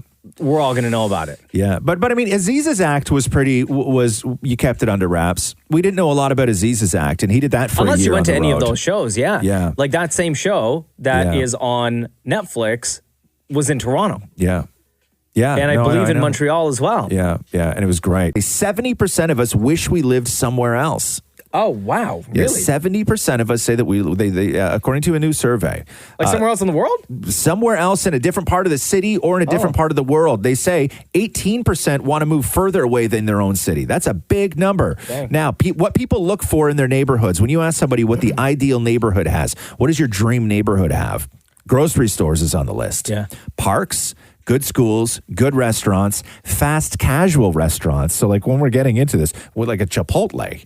Oh, okay. They Yeah. want that in the neighborhood. They want a farmer's market in the neighborhood. They want a library. They also want a big box store. They want bike lanes and paths and public transit. Now, ethnic and cultural diversity did not crack the top 10. So more people want a Chipotle and a Five Guys than they do ethnic and cultural diversity. I have a question. Yes, sir. Where does liquor store fall on that list? Anywhere? Because in my top 5, I would say at least the LCBO or the beer store in close proximity. Yeah. I'm guessing, like, let's say that I this mean, is... don't get me wrong. I'd be just as happy with a Chipotle. The Roz and Mocha Show podcast. Shailene Woodley says that she's hopeful for a season 3 of Big Little Lies. Oh my God, serious? So yeah, somebody posted something, I think it was to Insta, where they said, hey, Shailene, season 3, Y or N? And then Shailene Woodley replied with, ha, ha, ha, ha, I hope so. So she would be into it. So Just need the rest of the 5, see. the Monterey 5. I don't know how you do it, though. That season was just so great. Because I didn't know how they were going to get past season 1. And then they did with Meryl Streep. And it was just so incredible. And I don't know what you do with season 3 because of the way that it ended. I guess, it would all become about that. Yeah, probably. Sorry, season 2. Because they wrapped up so much quickly. Where are we here? R. Kelly's crisis manager resigned after his interview with Gayle King. So Gayle King, who is crushing it with everything she does in every interview she conducts for CBS This Morning. First, it was the actual R. Kelly interview, the Jussie Smollett interview. Then she sat down with R. Kelly's crisis manager. And after this interview, the man realized that he could no longer work with R. Kelly. Here's the clip that led to his resignation. You have a 20-something-year-old daughter. Would you allow her to be alone with Absolutely not. With R. Kelly? I wouldn't leave my daughter with anybody that's accused of pedophilia. So period. That doesn't seem like a contradiction to you. You're absolutely sitting here defending R. Kelly, but at the same time saying you wouldn't leave your own daughter with him. I wouldn't leave my daughter with anyone. I'm going to say it again. That's accused of being a pedophile. Oh, boy. Yeah. And then he's like, oh, man. Why to say that? What am I doing? What am I doing? VMA's racist was the hashtag yesterday. So the MTV VMAs released their list of nominees, and BTS fans are none too happy. And rightfully so. So the nominations for the award show were announced, and Ariana Grande, Taylor Swift led the pack with 10 nominations each. Billie Eilish is up there. Lil Nas X received 9 and 8 nominations. But despite having a massively successful year over the last year, BTS was only nominated in 4 categories, including Best Collaboration, Best Art Direction, Best Choreography, and the newest category, which is the K-pop category. Oh, wow. So not only were fans upset that the network excluded BTS from categories like Song of the Year, Video of the Year, and Best New Artist, they were additionally angered that the network established an entirely new category based on the band's ethnicity alone, which is their K-pop category. So it's a sort of a double shot to fans. I guess you could maybe make the argument that is K-pop a genre? Like you would have best rap album or best rock album or best alternative album. Like, can you argue that K-pop is its own genre and therefore they're giving it its own category? Or is this what it seems like on the surface, which is they don't want their awards show to be taken over by BTS and BTS fans, so they've sort of ghettoized K-pop by honoring it in some weird backwards way by putting it in its own category? But like, what would be wrong with BTS just sweeping and winning in all the big major categories? That I have no answer for. Right? That I have no answer for. What's the difference between BTS winning, let's say, Song of the Year, and Ariana Grande winning Song of the Year? I don't know. It's still like I view it still as like pop music. But you know, when you look at their chart success as well, and I'm blown away every time I see a video from one of these BTS shows where they're playing football stadiums. Yeah. And they're packed. Like there's not one empty seat. 100,000 people. Yeah, like they're crazy. They're crazy shows. So it's interesting. I don't know why MTV would do this, and I like to think that their intentions were not malicious, but it's starting to really just not make a whole lot of sense. Yeah, it's weird. Have they said anything about it? MTV? No. It's weird. So I don't know. I don't actually know, but I'm happy that BTS is there, but it's also very weird that they've now created this sort of subcategory for just K-pop. Now, if they were nominated like crazy in the K-pop category, but also for Best New Artist, Song of the Year, Video of the Year, all that other stuff, then you wouldn't have no problem with it. Right. But they're not. Yeah. It'd be interesting to see what MTV says about it. Because even at the Grammys, you could be nominated for Album of the Year and Song of the Year and also Best Rap Album. Yes, for sure. Right, but it's the fact that the K-pop category is where BTS leads, and they're not nominated in any of the categories. Yeah, weird, very weird. Do you want to hear some jerk who called 911 about an Amber Alert? No. Yeah. It happened again? Well, this was from, I'm not sure when it was. It might have been the previous Amber Alert, but I think now, because everybody's trying to say that they want to fine, 4 days ago, they want to fine people for abusing 911 for Amber Alerts. I think that now 911, they've started to release some of these phone calls. It's very difficult to hear, but you can clearly hear the guy say that it's BS. Listen to Mag this. emergency. Do you need police, fire, ambulance? No, I want to know the child abduction, Sudbury. Mm-hmm. I want to know who the hell is sending these alerts out. What right do you have that's going to alert out to Niagara Falls? Wake me up at 5 o'clock in the morning. Okay, sir, it's an Amber Alert for a child that's been abducted. I don't give a okay? I don't need to have these coming on my phone from Sudbury, all right? I don't know. Are you your mind? We have nothing to do with that, so... Well, I know. I'm not blaming you personally. You have to understand. What would you like me to call to complain? Because this is bullshit. So it's never going to end. And I know this woman in Toronto has a petition, and like a lot of people, 65,000 people signed the petition. Yeah. And I think it's great for all of us who are sane, who know that it's not right to call 911 when we get the Amber Alert. No, you're right. But it's going to continue. I will say that. I will say this though, and I am all for. When we talk about, because I think somebody misunderstood what we were saying the other day when we were talking about Amber Alerts. I am all for Amber Alerts. Mm-hmm. I am one of these people. It is a part of life, and if it was your kid, you would want everybody to know immediately. Okay, but I will say this: that you can start a petition to say, should we fine people who abuse 911 calls for Amber Alerts, and it'll get how many signatures? Like 65,000. I guarantee you, if somebody started a petition right now that said, should we be allowed to opt out of receiving Amber Alerts, it would receive more signatures than that. Oh, yeah, I think so. I don't disagree with that. That's how terrible people are. I don't disagree with that because I've seen those tweets as well, just as much. I've seen those tweets from people saying we should have the option to opt out. God, but when you're grown and you're sane and you don't call 911 over something, like you all know that. You all know to not call 911 over something It's like sad, that. man. Zombie eating is the new term that is reserved for adults who eat a meal while staring at a screen, like some sort of zombie. And according to a new study, they say 88% of adults so-called zombie eat. So 88% of us eat while staring at some sort of screen. 49% of people say that they watch TV while eating on a regular basis. And another 83% of people responded with saying that they've actually let food go cold while they deliberate what to watch. Guilty. Yeah. Yeah, me guilty. too. Me too. Last night. Last night. Yeah. I was waiting on Catherine because I sit down and I'm like, I got my meal ready to go, everything else. And then I sit my ass, like my ass hits the couch and it's almost like a teeter-totter where she shoots up off the other end of the couch and then she goes into the kitchen to load the dishwasher and make a tea. Right? Yeah, because there's so many options, That's man. what happens. Roz and Mocha Q&A. All right, before we get to Ask Roz and Mocha, I want to read to you 2 reviews we got recently on Apple Podcasts. This is where you can leave your rating and or review, and it could quite possibly end up on a future episode of the Roz and Mocha Show podcast. Caitlin F. writes with 5 stars. Thank you very much for that, by the way, Caitlin. I've been listening to the Roz and Mocha Show since 2009, and they continue to be my favorite radio show year after year.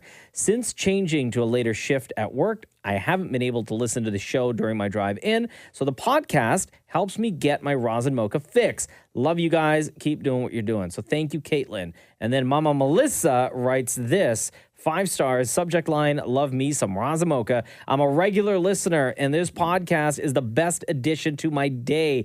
Currently road tripping to the U.S., and this podcast is my saving grace. So Mama Melissa, much love to you. Safe travels, and thank you very much. Again, Apple Podcasts is where you can leave your rating and or review.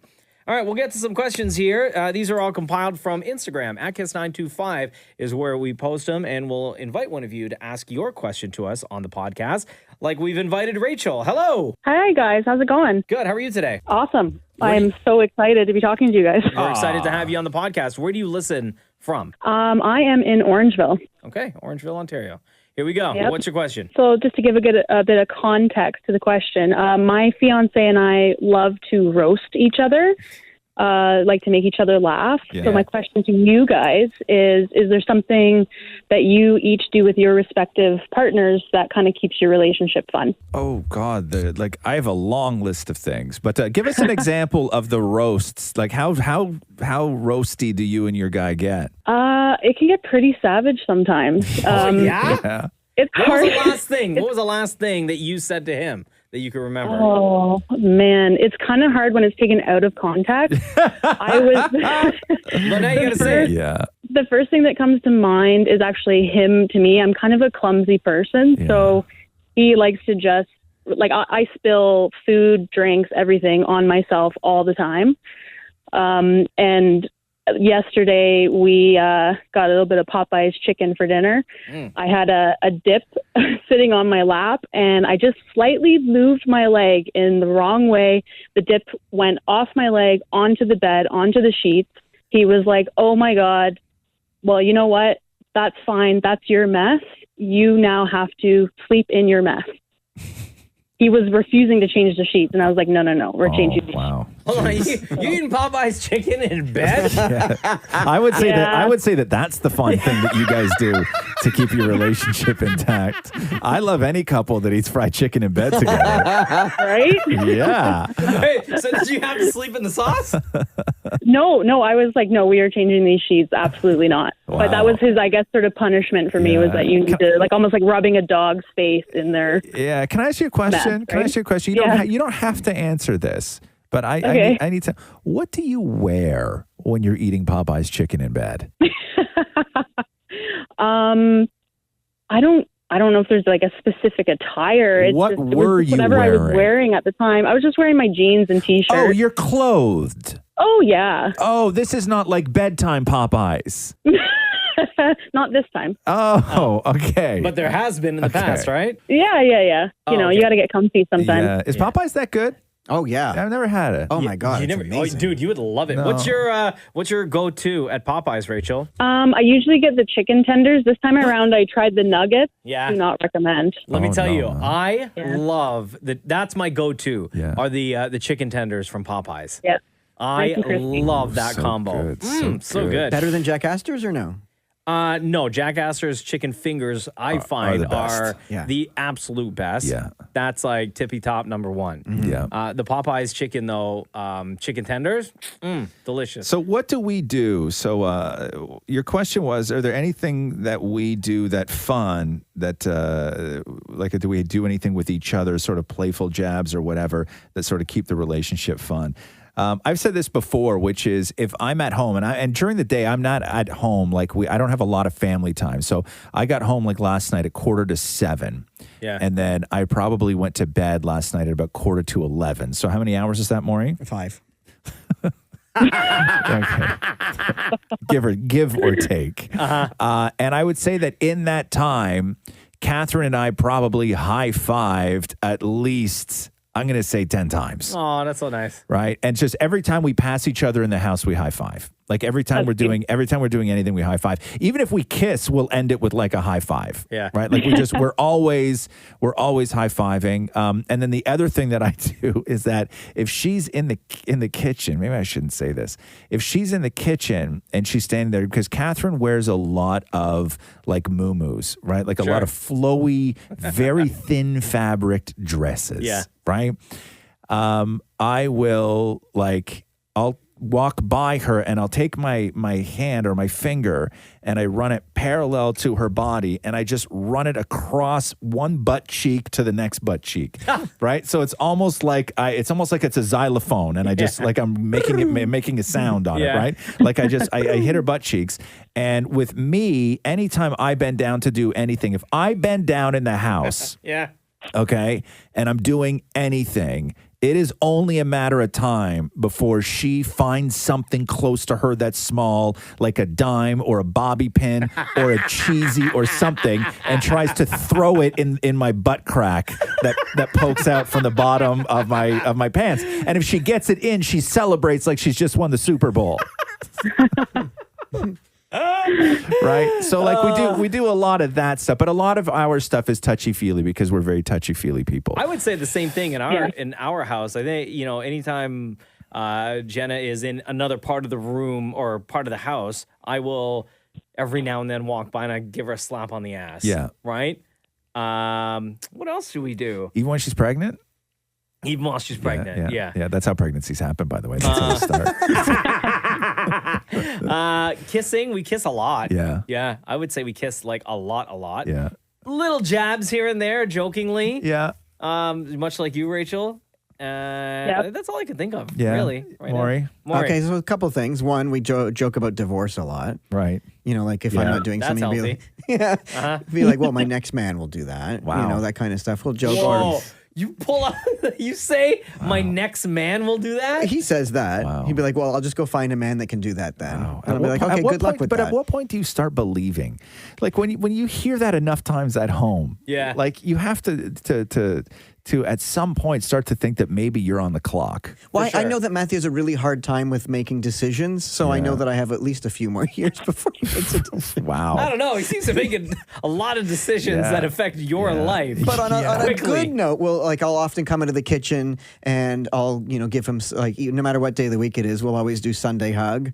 Or I'll just go up to him and go, Did you just say no matter what day of the week it is, you'll do Sunday hug? Yeah. What does that mean? Because, usually Sunday morning we'll get up and if he's making me breakfast, I'll go Sunday hug and we have to hug each other. Right. And so even if it's Tuesday and he's cooking, I'll be like, Sunday hug. You don't do that. You guys hug once a week. No, Why don't you just say? No, you don't. Why don't you just say that you hug each other? Yeah. But I It's always just a say, hug. but I verbally say Sunday hug. So once a year you hug each other. Yeah, exactly. And then we have our mating call, which is. So that gets used once every. It's like a leap year. Yeah. So once every 4 years. Yeah. When's the last time you did the mating call? I guess a couple months ago. Give us a situation of when would that come out? When would the mating call if come he's out? doing dishes or something, or if he's on the, sometimes if he's in the bathroom. That's I'll what just does it come for in the bathroom. Like if he's putting on a mask or something.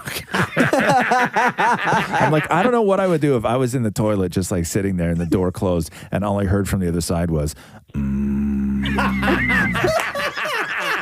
I think that I would feel the least sexy that I had ever felt in my life. But I will say, how long have you and your guy been together? In September, it'll be 5 years. There you go. Oh, nice. So you guys are at the point too. The thing that I love about a long-term relationship is that you no longer not everything has to be precious. And I've done it a couple of times over the last little while, which is we'll be sitting on the couch and it'll be hot or it'll be whatever, or we'll have just got home or I'm about to get it. Whatever. And so Catherine will always just grab a pillow and throw it on my lap and put her head on my lap, right? But we're at the point now where if I see her about to do that, she will be in mid-fall and I will just go, no, because she's hot. Yeah. And I'm hot and I can't deal with that. But she likes to be hot all the time. So I'm like, you can't put your legs on me. Your legs are 1,000 degrees right now. Yeah. Like, get them off me. I need my space. See, when I put my head on Matthew's lap, he always goes, I don't want weight on me. Maury, everything about you is weight on Matthew. Your whole relationship is on his shoulders. Hey, Rachel, we appreciate you asking your question and, of course, reaching out on Instagram to us as well. And most importantly, appreciate the fact that you listen. Oh, yeah. I've been listening to you guys the whole 10 years. Oh, nice. It's amazing. You're the best. We love you lots. Take care, Rachel. You guys are awesome. Take you care. too. Bye-bye. Oh, God. I want some Popeye's chicken now. I know, right? Okay, Alan asks, Roz, Mocha, damn it, Maury, what are your favorite and least favorite smells? Your favorite and least favorite smells? Favorite is vanilla. 100%. Oh, and I'm not going to go with like something weird like asphalt. Yeah. You know what I mean? Like an actual smell that some people enjoy. So I would say vanilla is my favorite scent. My least favorite, and this is sort of a bone of contention in the house because it's Catherine's favorite. It's my least favorite. I despise the smell of lavender. Oh, really? I can't stand lavender. I don't mind lavender. Yeah, but also lemon. I love like lemon essence. I love. That's what I was gonna say. Yeah. Anything citrus Yeah. would be my favorite. My least favorite. Like, do you like incense? Yeah, I do actually. Yeah, you don't mind incense? Yeah, Yeah. there's some I don't mind. Maybe like black licorice kind of smells. Sure. That's your least or most? Least. I don't like it. Yeah. Yeah. How about you, Maury? I love the smell of lavender. Really? Okay. Sorry. Yeah. And I love the smell of patchouli. And I have this candle that's kind of like... patchouli's so gross. Patchouli smells like feet, Yeah, like dirty feet. I love it. I have patchouli soap. And I have this candle that's like lavender and tobacco, I think it is. Or sandalwood and tobacco. Yeah, it's good. Oh, I love that made you a smell. candle, didn't I? Yeah. Did you ever light it? No, it's on the windowsill in the living room. Why did you ever light it? Because I don't want the smell to go away. Oh, can you smell it when you walk? You can Yeah. still smell it, Yeah, right? It's got a great 1000%. throw. The I love candle. that. I made this one round of candles where the throw scent was incredible. Like you don't even need to light it. Like you just put that in the room and it I didn't just. know you and made it's- candles. Yeah. That's so cool. Yeah. Catherine and Roxy made. We figured it out when we were just like, what do we want to do? It was a winter. It was a rough winter, like two winters ago. ago, and we just decided that Catherine had a friend who was making candles, and Catherine got really into it, and then I, of course, became obsessive about it, and I bought all this stuff. I was going on. What's the Chinese Amazon? What's that called? Chinese Amazon? Yeah, what's that big thing? The big marketplace. It's worth more than Amazon. Oh, what's that thing called? Alibaba. I'm going on Alibaba and I'm buying all like the canister that's in, like the glass. It's milk glass is what it's called. And I wanted a very specific size and a very specific depth. And I bought the boxes that go with it. Like I bought all this stuff on Alibaba, bought all the tools. We have hot plates. We have the buckets. I have bags and bags of wax at home.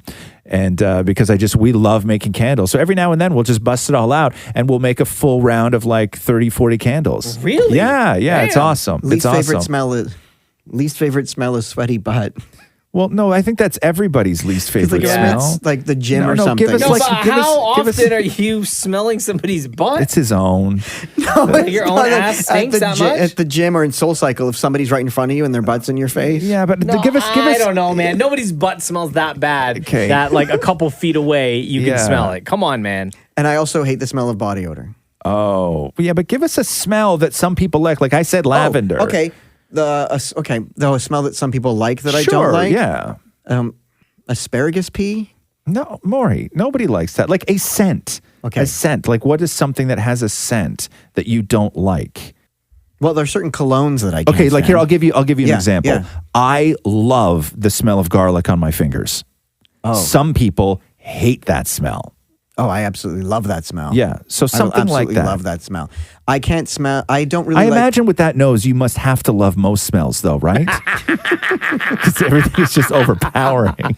I'm not a big fan of the smell of barbecue. Like as it's happening. Really? Yeah, I don't like it. Charcoal and propane I don't like and that kind of thing? Yeah, that's fine. Okay, that's a good one. There you go. 'Cause some people love that. I love the smell of fresh cut grass. Oh, that's a nice right? one. That's beautiful. Yeah, I like the smell of a pool. The smell I can't. of a pool is great. I hate that smell. You do? I can't. Like the chlorine smell? Yeah. No, thank you. I love the smell of the vent on the outside of the house when the dryer's going. Oh, there's a hotel I walk by downtown Toronto that has a vent and it's always laundry. Yeah. That's nice. Yeah. That's great. That's a good one. The dry vent outside is a good one. It's so That's, weird. Sometimes if the dryer's going, and if it's a nice day, I'll just walk outside and stand there for like 10, 15 seconds. Smells Smell of delicious. chestnuts roasting. Chestnuts? What the hell's a chestnut? All right. It's a great question. I like talking. I got some on my eye, man. I like talking about smells. Everybody's got opinions about smells.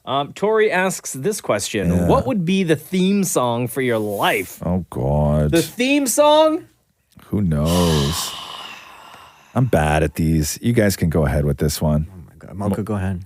Maybe Shots by LMFAO? Yeah, I was going to say that. Yep. Anything by Lil Jon? Yeah. Turn Down for What? There you right go. there. Yeah. Turn Down for What is my theme song. Yeah, Maury. Okay, True Colors by Cyndi Lauper. Oh, wow. And No, absolutely not. That can't be your song. How about because you lie so much. That song, about things. I want your money. Do do do do do do do do do. Come on, give me your money. Do do do do do do do do do. I want money. Do do do. Oh, money. Yeah. Right. Yeah. What about a song about being broke? Yeah. Is there one? I don't think anyone's done one. That should be your song. Do you have if there was a theme song to your life? I don't care enough about music. I mean, Oh, wow. I do, but I've never thought of like this would be my theme song. When I was in college. What about Right Said Fred and I'm Too Sexy? No. When I was in college, there was a guy I lived in like residence. I lived on campus, and there was a guy across the hall from me, and he had like a theme song. Okay. Right. But he was always high. Like this guy was high all the time.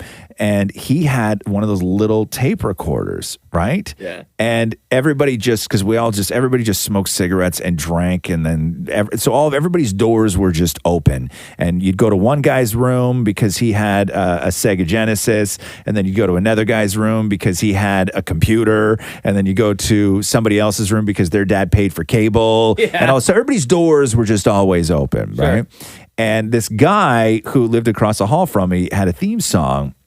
And what he would do is he had this little tape recorder, and he would walk down the hall. And anytime before he went into somebody's room, he would literally get down on the floor, hit play, put it in the room, and then like with his arm, he would slide it in, right? Yeah. Slide it in, and then he would stand up and then walk into the room as the song was Get playing. outta here. Yeah. He always, He would play his theme song. His own entrance He would music? play his Like own he- entrance like he was music. a wrestler? Thank you. That's exactly what it was. It was more wrestler entrance than theme song. Now that I think back to it, God. but also he was so high all the time. College was weird. Okay, let's see here. Kunath asks, what is one thing you refuse to share with your spouse? Oh, password. Wow. What Maury does during the day. Yeah, that's true. The list is long, my friend. What do I refuse to share? How much debt Maury is in? He would never tell Matthew that. No. I'm wondering if there is anything that I refuse to share. Oh, there's no, but even refuse, because refuse is a weird one. If you ask me of the things that I have not shared, yes, there are. There are things from my past that I've not shared with Catherine. But if she asked, would I refuse? No. Right. I wouldn't refuse to share something. Clothing. But I don't refuse to share clothing. Catherine can wear my stuff whenever she wants to. I have no problem with that. I think my immediate thought would be toothbrush. But if Jenna really needed my toothbrush, yeah, I'm not going to be a jackass and be like, no, you can't use my No, toothbrush. we won't share toothbrush. We won't share soap. We won't. When we travel, we have to bring 2 bars of soap. See, I have no. Are you serious? Yeah. You won't share soap? We won't share soap. Why? Like they were doing construction recently in our condo, and if you looked in the bath that we shared, there was 2 bars of soap, and I had to shower first so that Matthew would then clean the bathtub and put his bar of soap. Hold on. Matthew cleans the bathtub after you shower? Yes. For him to shower? Because my bare feet touch the bath. Right. Does he expect you to shower in socks? No, I can use it, but he'll clean it after. Wow, man. Damn. I'm surprised you guys don't have a hole in the wall for when you want to be intimate. You know what I mean? Like, so wild. Wow. Like the bathroom door. You know what I mean? Like you take the knob, take the bathroom door handle off, and that just provides the barrier that Matthew needs in order to be intimate. And when you're done, you just put that thing back on. Right? Like no drilling involved. There's things from my past that I have not shared, but I wouldn't refuse to. I wouldn't refuse to share. I don't think. No. We'll end on this one. Deborah asks, this is specifically for you, Roz, because you had mentioned one time that you used to drink 15 cups of coffee a day. Yeah. Is Roz brand loyal or nah? Oh, interesting. No, not at all. Just coffee's coffee. Yeah. No. There are coffees that I don't like. Yeah. But most coffees I'm fine with because I just throw a little milk in it and go. Depending on the time of day, I like Starbucks. Yeah. Really like it. To me, McDonald's coffee is my favorite right now. McDonald's coffee's great. It has been for a little while. But like if I'm at the office, like when I used to be at the office, you would go to the kitchenette and they would have those packages from God knows where that they buy them 1,600 at a time, and then somebody just throws it in the thing, and I would just drink that all day. Like, no, am I brand loyal? No, I've never turned down a cup of coffee based on where the coffee came from. Right. But I have chosen to not go to certain places because I don't like their coffee. Is that it? That's it. Wow. Every week you'll see on Instagram at Kiss925, we will post a picture that reads Ask Roz and Mocha. That's where you ask your question, and we'll invite one of you to join us on a future episode of the podcast. Don't forget, rate and review, and we're going to start reading more reviews on future episodes of our podcast as well, and share with your friends. So thank you for listening. This has been the Roz and Mocha Show podcast. Thanks for listening to the Roz and Mocha Show podcast. Powered by Air Transat. Catch the guys live weekday mornings from 6 to 10. Kiss925.com or download the Kiss 92.5 app.